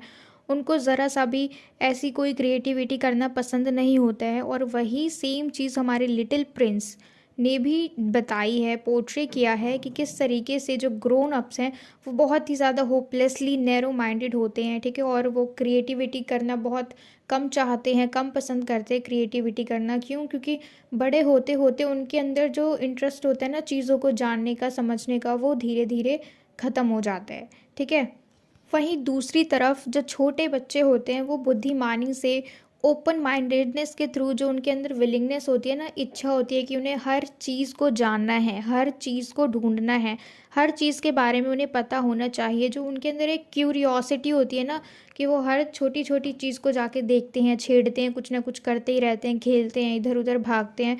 तो उस क्यूरियोसिटी की वजह से जो बच्चे हैं वो हर चीज़ को जान पाते हैं, समझ पाते हैं। और क्योंकि उनके अंदर क्यूरियोसिटी होती है और इनोसेंस होता है, तो इसलिए वो बच्चे जो होते हैं ओपन माइंडेडनेस के साथ हर चीज़ क्लियरिटी में रखते हैं। और अगर कोई चीज़ नहीं आती है तो पूछते हैं, मतलब इतने ज़्यादा एक्टिव होते हैं वो। ठीक है, तो कहने का क्या मतलब है कि वो एक्सप्लोर करते हैं वर्ल्ड को। और बड़े लोग क्या करते हैं ना, उनको खुद के अंदर इंटरेस्ट होता है ना, वो अपने इंटरेस्ट को पहचान पाते हैं, न ये जान पाते हैं कि सामने वाला क्या कहना चाह रहा है। क्यों? क्योंकि वो कुछ है ही नहीं, क्रिएटिविटी है ही नहीं उसके अंदर, उसके अंदर विलिंगनेस ही नहीं है उस चीज़ को जानने की। और उसी तरफ जो बच्चे हैं, छोटे बच्चे हैं, वो खुद की कमी को भी बताते हैं, खुद की अच्छाई को भी बताते हैं, सामने रखते हैं, कुछ ना आए तो पूछते हैं, सीखने की कोशिश करते हैं। तो इसलिए यहाँ पे हमने एक तरीके से डिफरेंस देखा है, कॉन्ट्रास्ट देखा है कि जो बड़े लोग होते हैं वो कैसे होते हैं और जो बच्चे होते हैं वो कैसे होते हैं। अब बड़े लोग एक्सपीरियंस के साथ साथ बड़े तो होते हैं, एक्सपीरियंस उनको मिलता है, लेकिन वो लोग इतने डल हैं कि क्या करना फिर उन एक्सपीरियंसेस का, है ना। और दूसरी तरफ छोटे बच्चे हैं जिनको एक्सपीरियंस नहीं मिला और वो हर चीज़ तलाशने की कोशिश करते रहते हैं, एक्सप्लोर करने की कोशिश करते ही रहते हैं। तो ये तो था हमारा एनालिसिस। अब हम डिस्कस करेंगे insularity and openness. Insularity means isolated, detached रहना, अकेले रहना, सब चीज़ से दूर रहना। ठीक है, तो वो चीज़ तो हमने शुरू से ही देखी कि किस तरीके से पहला जो हमने मोनार्क को देखा तो वो अकेले एक बड़े से मैग्निफिशेंट थ्रोन पे बैठे हुए थे, है ना, मैग्निफिशेंट पत्थर पे अकेले बैठे हुए थे। और क्या कह रहे थे कि वो सब पे राज करते हैं, शासन करते हैं, रूल करते हैं, लेकिन वहाँ तो सिर्फ वो अकेले ही थे। और उसके बाद भी हम मिले दूसरे इंसान से जो कि था कंसीटेड मैन, वो भी अकेला ही था। उसके बाद हम ड्रंक कार्ड से मिले तो वो भी अकेला ही था। ठीक है, उसके बाद फिर हम लैम्प लाइटर से मिले, तो ये सब के सब अकेले एक एक प्लैनेट पे सिर्फ एक एक इंसान ही थे ठीक है। उसके बाद हम अगर देखें फॉक्स को, तो वो भी बेचारा अकेला ही था। वो तो एंड तक बोलता रह गया कि उसे कोई पाल ले, उसे कोई अपना ले, उसे एक कंपेनियन चाहिए, साथी चाहिए, है ना। और लास्ट में भी हमने देखा कि जो हमारे खुद के ऑथर जो हैं वो भी चाह रहे थे कि प्रिंस, लिटिल प्रिंस उनके साथ रुके, क्योंकि उनकी ज़िंदगी में वो पहला इंसान था जो कि उनकी फीलिंग्स को, उनके स्केचेस को समझा, जिसने जाना। तो वो कौन था? हमारा लिटिल प्रिंस। तो इसमें हम देख सकते हैं कि इंसुलेटरी यानी अकेलापन जो है ये हमारा मेन थीम है। उसके बाद है ओपननेस, कि वो जो बच्चा है, ओपननेस का मतलब कोई रेस्ट्रिक्शन नहीं, जिसको जो करना है वो आराम से कर सकता है। अब अगर हम अकेले रहते हैं घर पे भी तो हम कुछ भी करते हैं, तो इसी तरीके से ये लोग जो एक एक प्लैनेट पे सिर्फ एक एक इंसान रह रहा है, तो इनको भी रोकने के लिए कोई नहीं है। ठीक है, एक ओपननेस तो ये कि कोई रेस्ट्रिक्शन नहीं है, उनका जो मन कर रहा है वो कर रहे हैं। एक जो मोनार्क है वो अकेले ही उस प्लैनेट पे शासन कर रहा है, दूसरा वाला अकेले ही है और वो अपनी तारीफ़ करवाना चाहता है, लेकिन कोई नहीं है। लेकिन एक तरीके से देखा जाए ओपननेस यानी जो मर्ज़ी है वो लोग कर रहे हैं, कोई रिस्ट्रिक्शन नहीं है। दूसरा थीम है हमारा इस नॉवेल का विजडम थ्रू एडवेंचर, यानी एडवेंचर के द्वारा बुद्धिमानी। यानी अगर हम कोई जोखिम उठाते हैं तो उससे हमें कुछ सीखने को भी मिलता है, उससे हमें लेसन्स भी मिलते हैं। अब ऐसा नहीं है कि नुकसान हो गया तो नुकसान को याद करते रहो, अरे ऐसा हो गया ऐसा हो गया, नहीं। लेकिन हमें उससे क्या सीखने को मिला कि अब से दोबारा ऐसा नहीं होगा, है ना। वो चीज़ भी हमने यहाँ पे देखी कि पहले तो लिटिल प्रिंस जब उन्होंने एडवेंचर अपना शुरू किया, अपनी जर्नी को शुरू की, तो उन्होंने वॉइड से शुरू किया, है ना। समंदर यात्रा किया उन्होंने, समंदर से अपना रास्ता निकाला आने का। और फिर वो किस तरीके से गए, जैसे प्लैनेट टू प्लैनेट जाते हैं उस तरीके से उन्होंने एस्टेरॉयड पे ट्रैवल किया, एक एक एस्टेरॉयड पे वो गए। ठीक है, और फिर लास्ट में उनको जोग्राफर ने सजेस्ट किया कि एक बार अर्थ पे विजिट करें। और जब वो अर्थ पे आए तो उन्हें कितनी सारी चीज़ें जानने को मिली, कि जो चीज़ वो एक प्लैनेट पे सिर्फ एक ही पा रहे थे, और वही चीज़ उन्हें कितने सारे नंबरों में मिल गई एक ही प्लैनेट पे। एक ही प्लैनेट पे उन्हें कितने सारे मोनार्क्स मिल गए, कितने सारे रूलर मिल गए, कितने सारे जोग्राफर मिल गए, कितने सारे लैंप लाइटर्स मिल गए, है ना। तो जो चीज़ उन्हें एक प्लैनेट पे एक ही नज़र आ रही थी, वही सेम चीज़ उन्हें एक प्लैनेट पे बहुत सारी मिल गई। तो ये पहला तो उन्हें सीखने को मिला। दूसरा, जब उन्होंने रोज़ देखे, जब उन्होंने गार्डन देखा रोज़ का, तब उन्हें एक चीज़ रियलाइज़ हुई कि भले मेरे पास एक रोज़ है, ठीक है, और दूसरी तरफ वहीं पे बहुत सारे सेम उसी के जैसे दिखने वाले रोज़ हैं, लेकिन सेम सेम दिखने से कुछ नहीं होता। जो उसके पास डिफरेंट फीलिंग्स हैं सिर्फ उस सिंगल रोज़ के लिए, वो चीज़ इम्पॉर्टेंट है। तो इसमें हमने वो भी देखा। ठीक है, उसके बाद इसने सांप से भी मुलाकात हुई इनकी, फॉक्स से इनको सबसे ज़्यादा एडवाइस मिला। ठीक है, और फॉक्स ने ही इनको सही चीज़ सिखाई। ठीक है, पूरी जर्नी में इन्होंने देखा, अगर इनका जो पूरा एडवेंचर था, तो मेन चीज़ तो फॉक्स ने ही सिखाया इन्हें। ठीक है, कि किस तरीके से ज़िंदगी को जीते हैं, ज़िंदगी में क्या चीज़ मेन होती है। हम पीपल जो हैं, हम एडल्ट्स जो हैं, हर चीज़ आंखों से देखते हैं। जो स्थूल चीज़ें होती है, जो मटेरियल्स होते हैं, हम उनको देखते हैं, हम अपनी फीलिंग्स को नहीं पहचान पाते। हम क्या महसूस करें, हम उस पर ज़्यादा ध्यान नहीं देते हैं, है ना। तो उस तरीके से जो भी लिटिल प्रिंस ने देखा, अपने एडवेंचर्स के थ्रू जो भी सीखा, तो वो चीज़ हमारे यहाँ पे एक थीम बन गई। ठीक है, नेक्स्ट थीम है हमारा love and responsibility in relationships. पहला कि प्यार। अब हम देखें कि इसमें प्यार हमें कहाँ मिला, तो जो हमारा लिटिल प्रिंस है, इसको पहले पता नहीं था कि इसको बहुत ज़्यादा लगाव है। शुरू शुरू में ये सिर्फ एज अ फ्रेंड ट्रीट करता था, कि बस इसकी एक रिस्पॉन्सिबिलिटी थी कि इसको रोज़ को साफ़ करना है, क्योंकि इस पूरे प्लानट पे तो सिर्फ बायोबैब के ही ट्रीज़ लगे हुए हैं। लेकिन जब उसने देखा कि ये जो प्लांट है ना, ये थोड़ा अजीब सा दिख रहा है, अलग दिख रहा है मतलब, ठीक है, तो फिर उसने देखा, पहले तो उसको शक हुआ कि नहीं ये भी बायोबाब का ही है, इसको मैं उखाड़ देता हूँ। पर फिर लास्ट में उसको क्लियर हुआ कि ये बायोबाब का नहीं है, ये तो रोज़ है। ठीक है, तो वो देखने में भी सुंदर थी, तो उसने क्या किया, उसकी देखभाल करनी शुरू कर दी, क्योंकि ये काम तो वो वैसे ही कर रहा था, अपने प्लानट की सफाई। तो इसलिए तो ये चीज़ वो नॉर्मली कर रहा था, उसके ऊपर पानी डाल रहा था, उसको एनवायरमेंटल हार्म से बचा रहा था। ठीक है, तो ये सब वो कर रहा था, उसको थोड़ा लगाव था उससे पहले। लेकिन जब उसने अर्थ पे बहुत बड़ा गार्डन देखा रोज़ का, तब उसको रियलाइज़ हुआ कि नहीं, भले वो दिखने में इन रोज़ की तरह ही है, इन रोज़ेस की तरह ही है, लेकिन वो मेरे लिए बहुत स्पेशल है। उस वक्त उसको रियलाइज़ हुआ इस लव के बारे में। ठीक है, उसके बाद हम देखते हैं रिस्पॉन्सिबिलिटी इन रिलेशनशिप्स। अब जो रोज़ है जिसकी देखभाल प्रिंस करता है, वो बहुत ही ज़्यादा एरोगेंट है, घमंडी है। ठीक है, और उसने शायद एक बार झूठ भी बोला, तो फिर इनकी कुछ बहस हुई और उसने बोला, एक चीज़ क्लियर कर दी। पहले तो उसने कोई अटेंशन नहीं दिया, ठीक है, जब इनकी बहस हो रही थी तो रोज़ ने कुछ अटेंशन नहीं दिया, वो सुन नहीं रही थी। पर बाद में उसको रियलाइज़ हुआ और फिर उसने माफ़ी मांगी और ये भी क्लियर कर दिया कि मुझे किसी की ज़रूरत नहीं है, मैं अपना ख्याल खुद रख सकती हूँ, तुम जा सकते हो। तो जब ये छोड़ के आ गया, ठीक है, जो प्रिंस है ये रोज़ को छोड़ के आ गया और पूरी जर्नी इसने शुरू कर दी। फिर बाद में इसको क्या रियलाइज़ हुआ कि फ्लावर्स आर फ्लीटिंग, मतलब वो हमेशा लंबे समय तक नहीं रह सकते। तब इसको महसूस हुआ कि रोज़ को इसकी ज़रूरत है और फिर ये उसके लिए अपने होम प्लैनेट चला गया। तो ये एक रिस्पॉन्सिबिलिटी है कि अगर किसी को प्यार होता है तो वो इंतज़ार भी करता है, और अगर रोज़ इसका इंतज़ार कर रही है तो ही शुड गो, है ना, तो उसको जाना चाहिए और ये गया भी। तो इसने वो सारी रिस्पॉन्सिबिलिटी अपनी पूरी करी शुरू से लेके एंड तक।